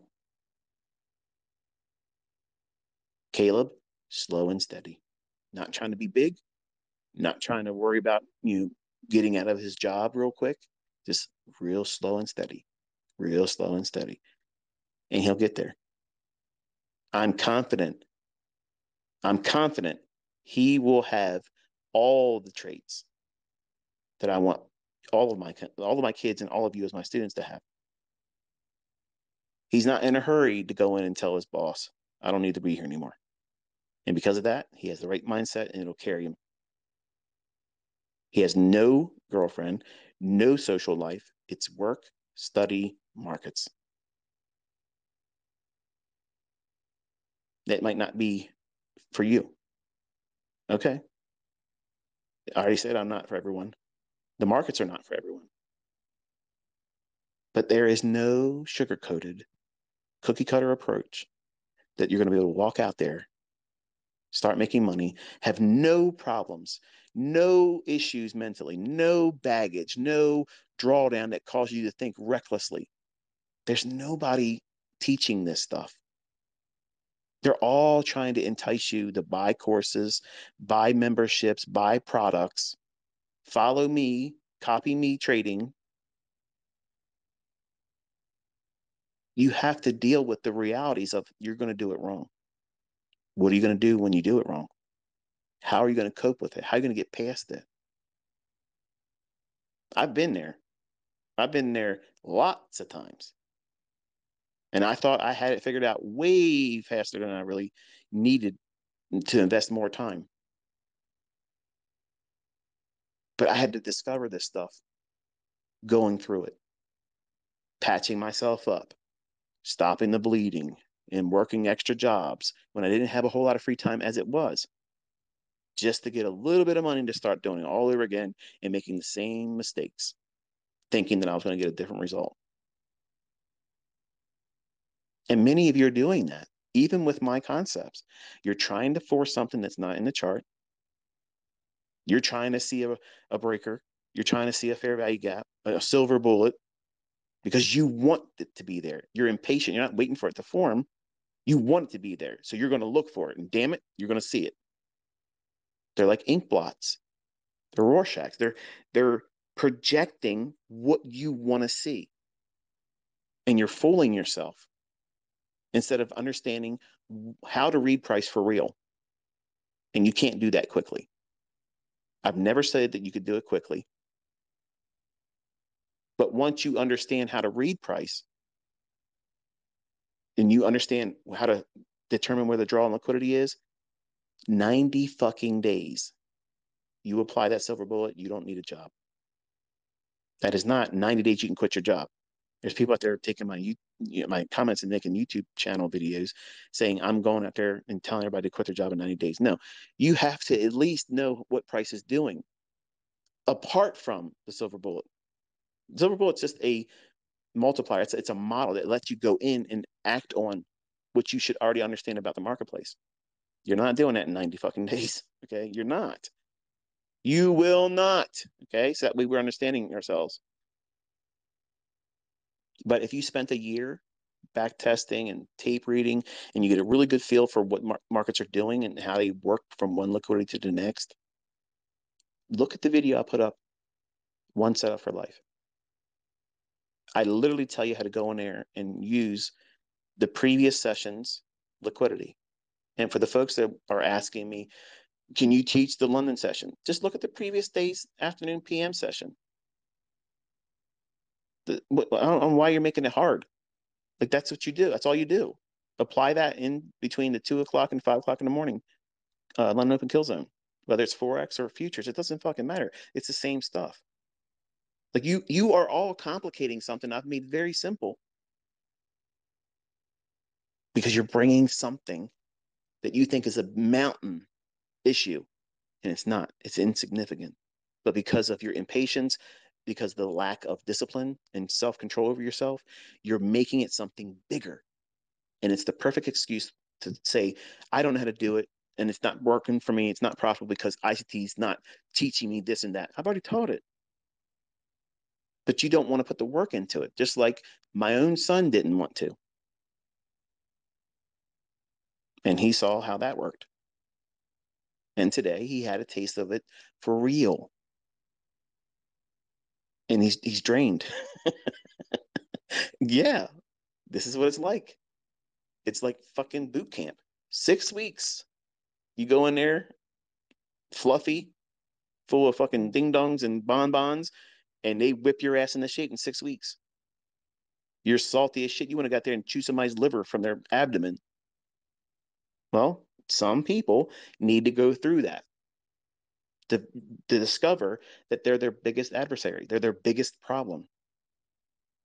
And most people will be quick to point the finger outside of themselves. Oh, that guy, that gal, that thing was not profitable because this and that. No, you just didn't do what was required. You have to step into that uncomfortable area of development, just like weight training, dieting, anything worth having and maintaining is going to require effort. And you are trying to learn the highest form of financial education on the planet. Think about what you're expecting. You think that you're just going to roller skate into this shit with $500, $100 account, and all of a sudden now you're fucking rich. This is not Instagram, okay? That's all bullshit over there. It's going to take you a lot more time, a lot more effort, and a whole lot more money than you're willing to put into it. And now there's other avenues where these funding companies are making it available to you. That resource, while it's available, it might be worth it. I'm not saying you should. It might be worth it for you to do it. But you won't beat it unless you're disciplined. You won't beat it unless you're organized. You won't beat it. You won't beat that combine if you do not have the right mindset and have control over yourself and say, okay, this is all I'm doing. This is all I'm doing. So you think 10 handle runs, 20 handle runs when I'm doing them, like, man, I wish I could do that. You know what you should be doing? You should be saying, I want to be good at getting consistently 3 handles. It's not even 5. Start there. If 5's too much, start with 3 once a day. And if you can do it, then start aiming for 1 in the morning, 1 in the afternoon. That's 6 handles a day. In 10 days, you could whip the shit out of that combine if you did that with 1 contract. You don't need to use their high end. This is how many contracts you can trade. You don't need it. 1 contract, you can replace what you earn at majority of what your present income is. Now, I know there's some of you are 6-figure people that have careers and such, and God bless you for it. But the majority of folks in America don't make 6 figures. Majority of them don't even make 50,000 a year. It's sad. But you can make $50,000 easy as fuck. Even with that little $50,000 low rung funded account. That's what I told Cameron. I said, think about like that. 50,000, that's all you got. You can't get the 100,000. You can't get the 150,000. You got to make it work with the 50,000. If you don't trade more than 1 contract and you can replace your job's income, is that a failure? He goes, man, that'd be awesome. Right. So why didn't you think about that when you were doing the other shit? Well, because you want. That's the problem. You want. Wanting is the problem. You need to slow the fuck down. You have to slow down. All of that and more is available to the people that understand themselves, the markets, and the timing aspect. All of you know in the United States at least, what took place yesterday in our country. 4th of July, it's a holiday. So the protocol is expectations low. Now, we moved a lot in the morning, uncharacteristically. That's fine. But what did we have in the afternoon? FOMC minutes. Now, typically, that's not a big mover, but it causes a little flurry of action. So, was today a easy day? Not if you're brand new. No, it's not. So if you felt overwhelmed, it's normal. It's absolutely normal. And you shouldn't be beating yourself up. If you lost money trying to do something today, learn from it, but don't beat yourself up. But it's easy to try to tell yourself, why bother? I'm going to fail. I'm never going to be able to do this. I lost money, blah, blah, blah. There was a guy I was talking to last week. I think it was last week or over the weekend. He was saying, thanks for everything, ICT, but I lost too much money. I got to stop. Right away, I knew that the guy was trading before he should have. And I didn't want to, in Twitter, beat him up, but you know who you are. You rushed into that because you are probably overwhelmed in debt. You're probably overwhelmed with the pressures of the world and your personal life, and you need to make a change. Everybody has room to make change. But in this industry, you can't speed it up. Just because you need it, just because you want it, isn't going to make it manifest itself. Okay. I am not a believer of manifest it and it's going to appear. No, because if that happened, it would have happened for me because I was doing all that stuff in the beginning and it never worked. And working very, very hard doing the wrong shit isn't going to make it happen either. You have to know what you're doing and you have to know yourself intimately. That means all the ugly parts, the things that you never want to share with anybody else. That shit is the problem. And every one of us, every single one of us have those flaws, those triggering mechanisms that cause us to lash out in our personal relationships. We start fights and arguments and we don't realize it, but we're doing it. We're causing drama at work, online. If you go to bars or whatever, something happens in your brain before you got in that fist fight, either got your ass kicked or beat the other guy up. Now you're in jail. You're driving down the road, somebody does something, you get out and you kick and stomp their car in. Now you're getting fucking sued. All of us have frailties, character flaws.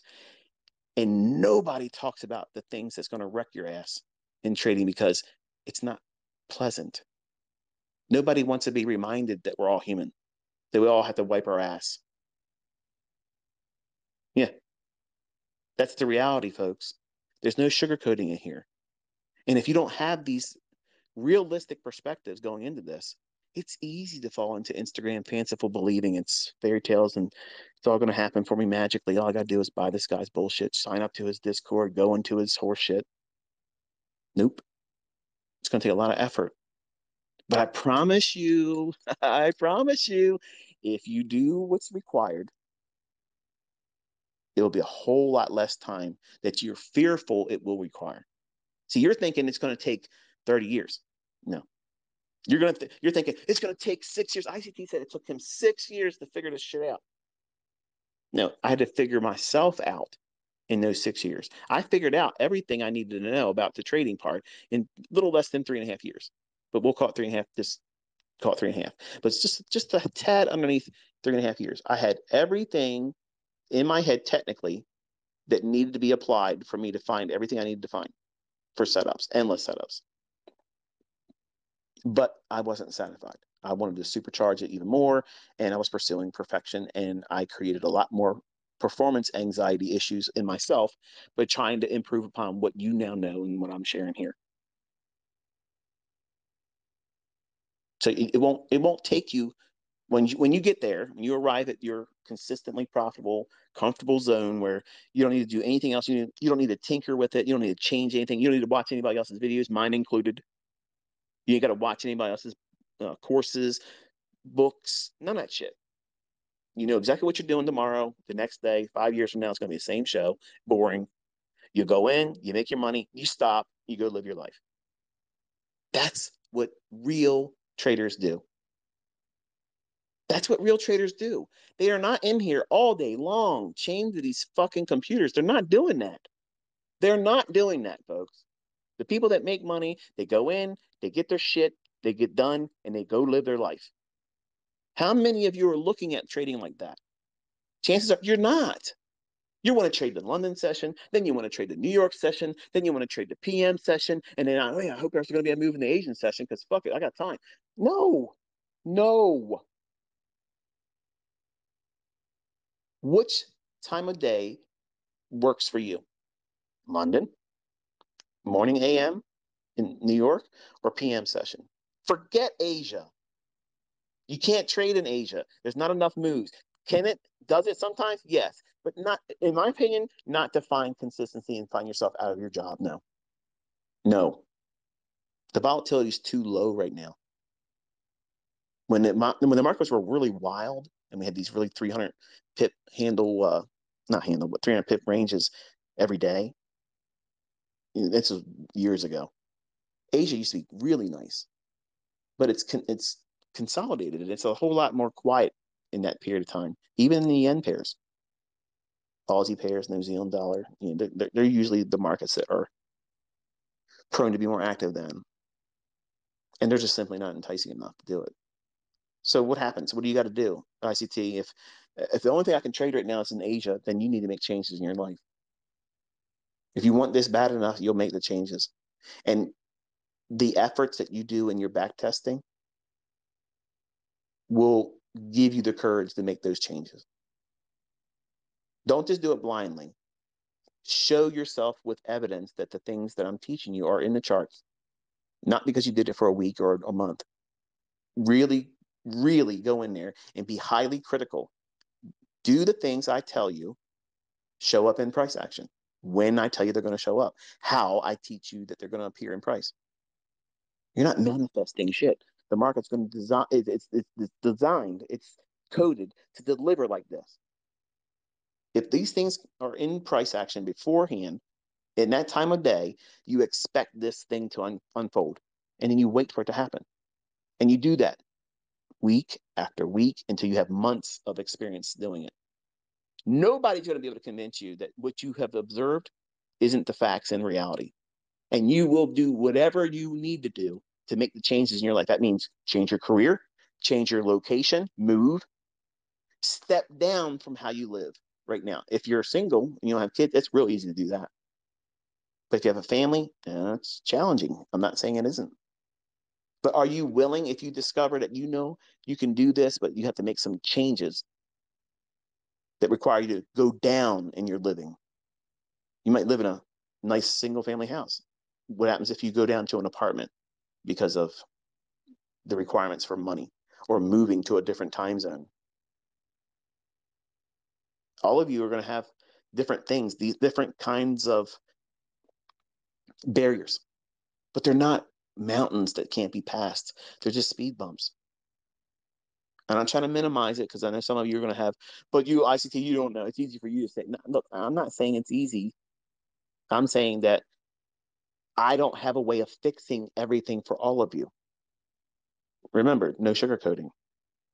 And you can't fault me because you live in a time zone and work a career and you have a family and you have a spouse that is not supportive. That's not my fucking problem. I didn't create that problem for you. And some of you send me emails bitching to me like I caused that for you.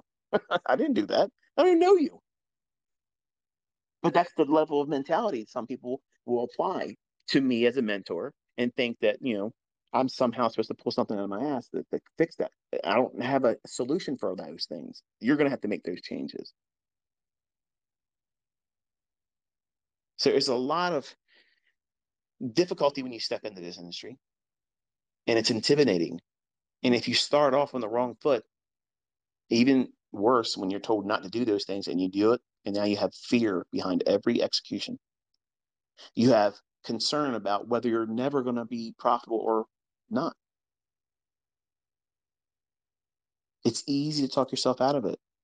It's real easy to talk yourself out of this. And I'm just reminding you, don't. Don't. I'm not making any money talking to you right now. There's no ads here. I want you to be successful. I want you to know what you're walking into is going to be very difficult because you're going to make it almost impossible. You are. You are the thing that's going to make it or break it. That's it. That's the way it works. You're not going to shorten the learning curve by anything. Nothing. I don't care what they put in their titles of their fucking videos. Nothing is going to shorten that learning curve. It is not going to happen. Whatever that you on an individual basis require is what's going to require. And you don't know how long it's going to take. But you have to show up with the expectation that I'm here for the duration. This lifestyle, this income opportunity is worth it. I don't give a shit how many months I got to do back testing. I don't give a shit how long I got to do tapering in the future. My outcome, my end result is I'm going to make whatever the fuck I want to make. And nobody's telling me how much it can be. Nobody's going to put a limit on it. Nobody's going to tell me I can't go on a vacation, go here and go here. Nobody's going to tell me I can't afford this. Nobody's doing that. Nobody is doing that. And I don't need to put a fucking resume together anymore because I'm not trying to get hired by anybody. Nobody can employ me. There's not a fucking job out there that can pay what I can earn in these marketplaces. That's what your mentality needs to be. Maybe not so much with the cuss words, but that's how it has to be, folks. That's how it has to be. You have to resolve in yourself, say, you know what? This is going to be hard. But everything that you do that leads you to that, once you get here, once you know exactly what you're doing and it never changes, once you learn how to ride this bicycle, it's your skill set for life. And where you want to pedal that fucking bike and how far and how high is up to you. Nothing limits that. Nothing limits that. Look around. Look around. These folks out there did not even use their own money, and they went into these other companies, did their processes, passed their combines, beat the shit out of the stuff they laid in front of them as a challenge, and they're taking down six-figure plus $500,000 now. And the companies themselves are interviewing them. Where's the fucking reason to doubt it? What's the excuse that you can't do it now? What is the excuse that says you can't do this? The ones that you're making up in your mind. The ones that you're saying, I just wish it was easier. I wish I could just do it faster.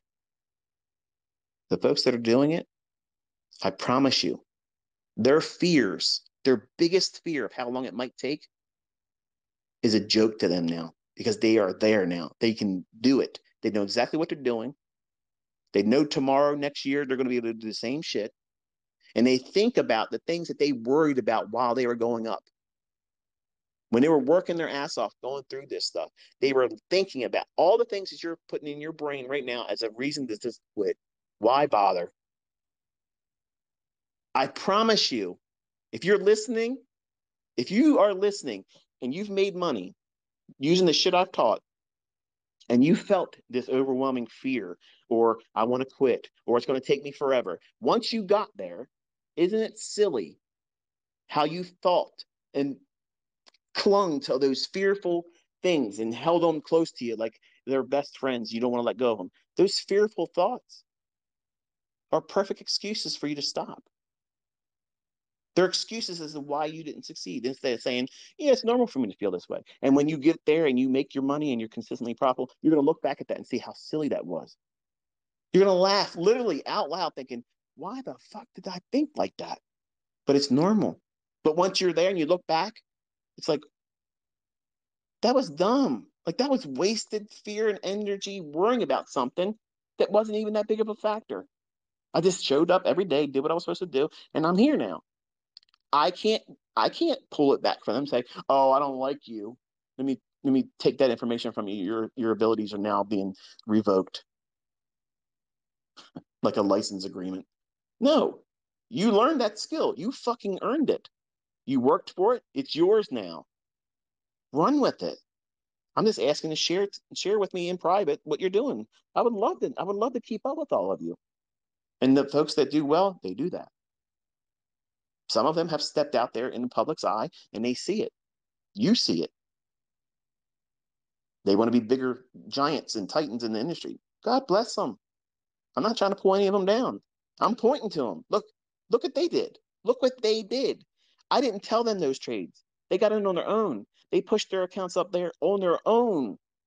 That's fucking awesome. And every single one of you have the ability to do this and more. But you're sitting around worrying about, oh, what if the market stops working? Who the fuck knows if it's going to stop tomorrow? Who cares? Why are you worried about? Well, all these people are learning your shit. I see the algorithm is going to change. I'm not changing shit. It's not changing. Why are you wasting time making excuses for your shit? Get out there and start working towards it. You might as well just roll over and fucking die if that's how you're thinking about it. Like, oh well, what's the point? I might as well just work this shit job and this mundane existence, because they might change everything. What if is the worst thing you could ever do? If it's holding you back, if a what if thought is holding you back, you need to flip that shit upside down and say, what if it doesn't stop? What if I get out there and I do it and I fucking make way more money than I fucking never thought I could? What happens if I do it in half the fucking time that I've been fearful it's going to require? Do that. Because that's the shit I had to do. I had all those fearful thoughts. I had all that shit. And I said, you know what? There's nobody here encouraging me, so I'm going to look at this like I'm a fucking underdog. The world says I can't do it. My friends and family says I can't do it. My wife left me. I'm fucking broke. I'm going to change shit now. I'm going to fucking do this. They said I can't do it. I'm going to find 81 fucking ways to do it. 81. I dare a motherfucker out there to say they got more fucking entry techniques than me. There ain't a fucking person one that can do that. I will tap dance every fucking day on these fucking markets and do whatever the fuck I want. Moonwalk out the fucking door. Profitable. There ain't a fucking thing I can't do in these markets. And when you know how to do this shit, you'll feel just like that. And if they want to say you're arrogant, fuck them. Fuck them. They're broke. They're fucking working. They don't give a fuck about anything that's successful because they can't fucking do it. They want to drag you down. I'm telling you, I'm grabbing you by your fucking hair and I'm yanking your fucking ass up here with me. Come up here. Come up here. You're laying around these low vibration fucking morons. You're listening to people that are fucking broke. They're broke. And you're taking this bullshit and you're listening to it and you're taking it and you're subscribing to it. And you're holding yourself back. For what? For what? You're afraid someone's going to say something bad about you online? Fuck these fucking broke motherfuckers. The people that are talking the loudest, they're fucking broke. They can't come here and cancel shit. Look at this fucking army we are. Look how many motherfuckers are coming up. This crop ain't done growing. We're climbing. Okay? Everything that you're seeing around here, this community, even when I'm fucking slowing the fuck down, it's still gonna grow.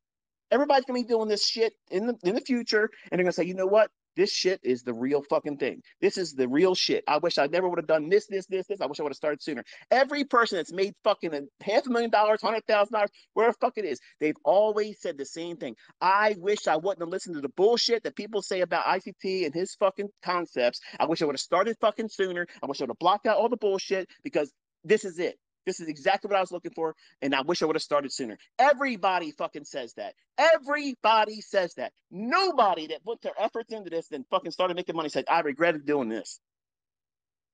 Fuck this. I don't like all this fucking money. I don't like this fucking success. I don't like this fucking continuity. I hate being this fucking calm going in the marketplace. I can't stand not fucking being able to be a consistent loser. I want to fucking just stay in bed because it's just the same thing every day. I go out and I know what I'm looking for and it happens. Does that happen here? No. Everybody's calm, cool. I'm the only one that gets fucking nuts.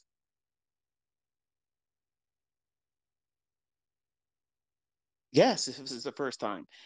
It's unfiltered here. I'm not supposed to be listened to with your kids next to you. But there's a whole lot of bullshit in this industry from people that don't make no motherfucking money. They can't produce a fucking millionaire student. Ain't got no profitable fucking students. They got a lot of chit chat, a lot of shit talking. Ain't done shit. Ain't no receipts, ain't done shit. And you're letting them, these low vibration fucking cretins, these little fucking waste of fucking breath mutants, they're fucking bringing you down. They're bringing you down. You want to be with them. You want to hang with them. I don't roll like that. I don't roll with fucking people that says I can't do something because I'm going to believe them. I'm going to agree with them and I'm moving. I'm not staying there. I'm not pitching a tent around people that says it can't be done.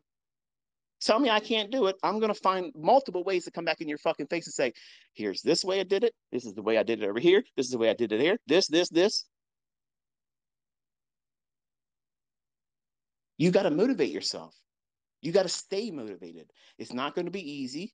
It's going to take a lot of effort, a lot of real effort, not just watching my fucking videos. I say it all the time. Watching them is not learning. It might inspire you. It may give you reasons to stay at it, but that is not to replace you going into your own charts, studying them, going to old moves. At the times I tell you when these specific models present themselves, go back in old moves. Forex, futures, commodities, I don't give a fuck what it is. You go out there and you prove to yourself. There's never been, ever, there has never, ever been a motherfucker ever came back and said, I went through all this stuff and I tried to look for it to fail and it's always there. It's never fucking happened. No one's ever came out and said ICT shit doesn't work with facts. It's never happened. Now you got some Tom, Dick, and Harry that wants to fucking try to get ad revenue on a fucking YouTube channel and ain't got shit going on in his life. Misery. He'll say all kinds of shit. And people like him will say all that kind of shit. But there's no actual fucking evidence. What do you do when you have all these people around the world, different walks of life, and they're coming forward and they're making real money? And not one company, every fucking funded company has ICT profitable students. Hello. Where the fuck is their students making money? Where are they making money? It ain't there. But you're listening to this bullshit. You're listening. You're entertaining that. You have to block out everything. Everything. Keep the focus on you. If you do that, I fucking guarantee you will find your model. And when you do, don't tinker with it. Don't add more to it. No matter what I teach in the future, don't do anything else. Accept the facts that sometimes you're going to do it wrong. Accept the facts that it might not deliver on the day that you try to trust it. It doesn't mean it's broken. It doesn't mean that you can't be profitable. It doesn't mean you're a terrible trader. It just means that you messed it up. You did. Own it. Come back the next day, the next opportunity. If you do that, you will be light years ahead of everyone else because everybody else will want to change. Oh, I tried this PD array. I tried this fair value gap and it didn't work. Let me try this breaker now. Oh, I tried the breaker, it didn't work. I'm going to go ahead and do institutional order flow entry. Oh, it didn't work. Let me go back to OTE. It didn't work for me when I tried it the 3 times. I tried to call it experience and back testing. No, on the 4th time I failed to. Let me see. Oh, he's got something else going to teach. Let me look at that one too. That's not somebody that's really making a conscious effort. You need to be very diligent about doing these things and be very passionate about why you're doing it. If you're not in this to make a shitload of fucking money, then you're here for the wrong reasons. That's it.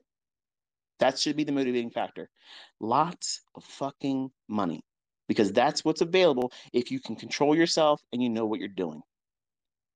If you can't do those things, manage yourself, your emotions, start with a low-hanging fruit approach and build up slowly, blocking out all the bullshit. And that means people that want to suck your own ass off. Like you get on social media and people like, oh, they love you, they pander to you, oh, you know, you're this and you're that. You don't realize how much of an impediment that is. Because once you start listening to that, and this is exactly what happened to me on America Online. That's why I don't like it. And I can't fucking stand you. When you say I'm the GOAT, the greatest of all time, I see that as you're a piece of shit, ICT.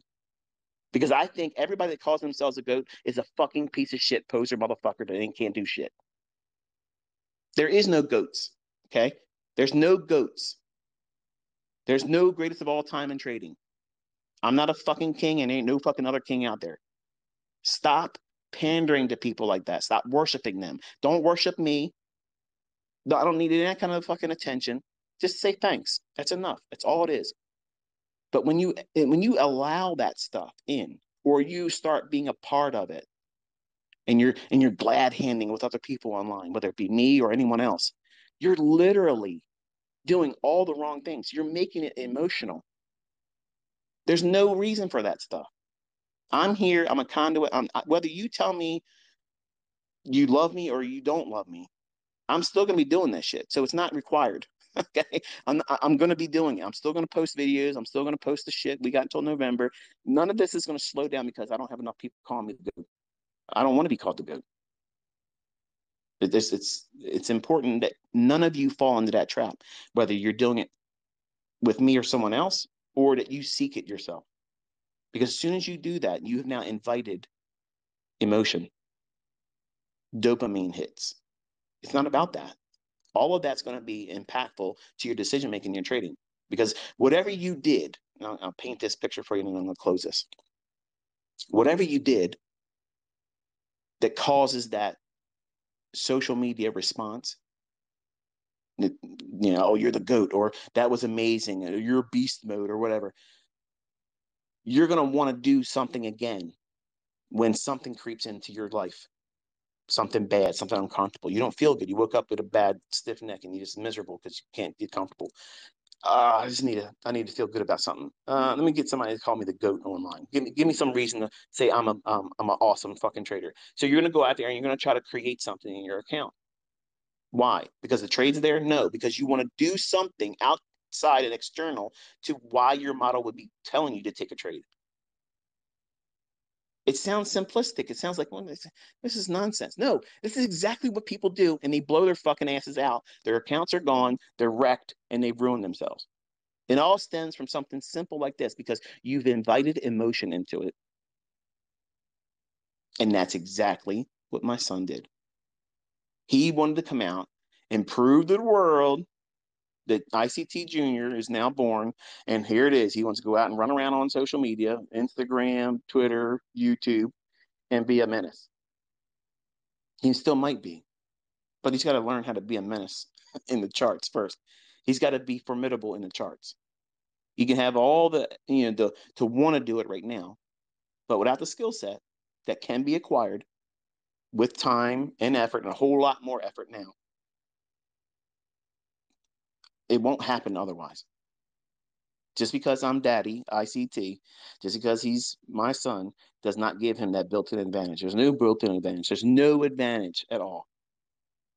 And with me sitting him next to me, with all the things that's going on in his mind, I have to now arm wrestle him and make him conform in the things that he doesn't see as the right way now. Just like some of you probably already turned this Twitter space off because you think it doesn't apply to you.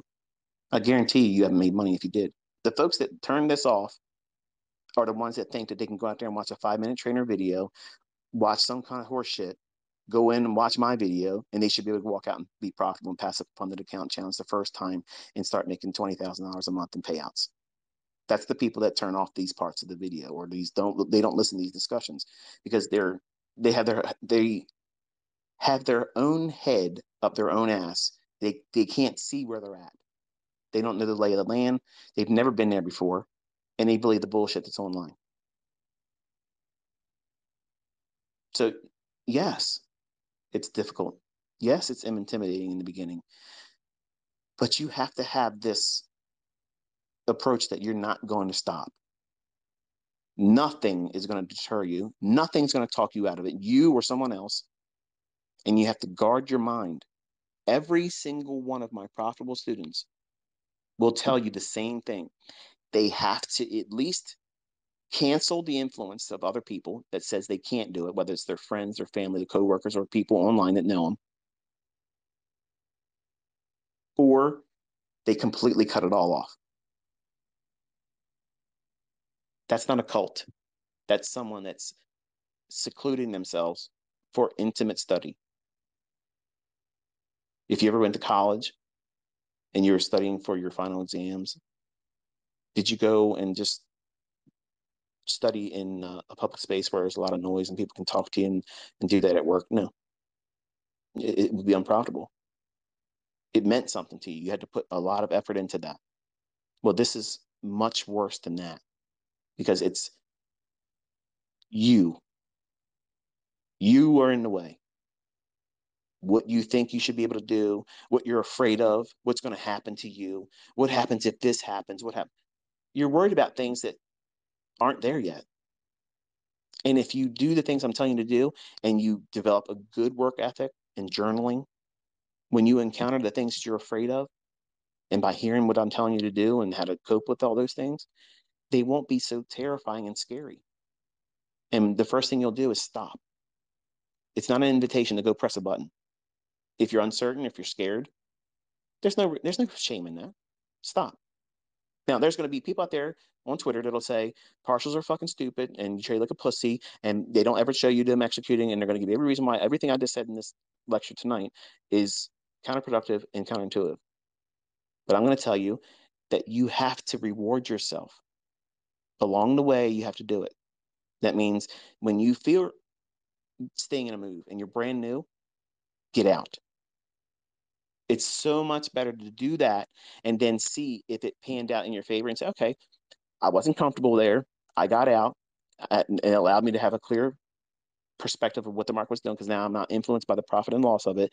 And then I'm now encouraged because if I just would stay with it, I'll remember this trade the next time. And then I'll try to stay with it a little bit longer. And you gradually grow into that. Nobody walks out there and does a full pull from entry, stop loss, and full target, no partials, and it just goes right to the thing. And they just did it the first time, and that's how their trades are the rest of their career. It doesn't work like that, folks. It does not work like that. And if it did, they'd be on there showing you executions and showing that they can do it, and they're not doing it. So anyway, I got that off my chest today because it was a little much for me to sit there all day and go through a whole lot of stuff that could have been easily avoided if you would have listened to me. But we're on the right path, and you are too. You just got to stay with it. Hopefully you got something out of this tonight that was helpful. Hopefully I gave you some encouragement. If not anything, I made you laugh and you had some entertainment value out of it, and that's a win too. Okay, so I'm gonna close this one. Wish you all a very pleasant evening, pleasant day, and until I'll talk to you next time. Be safe.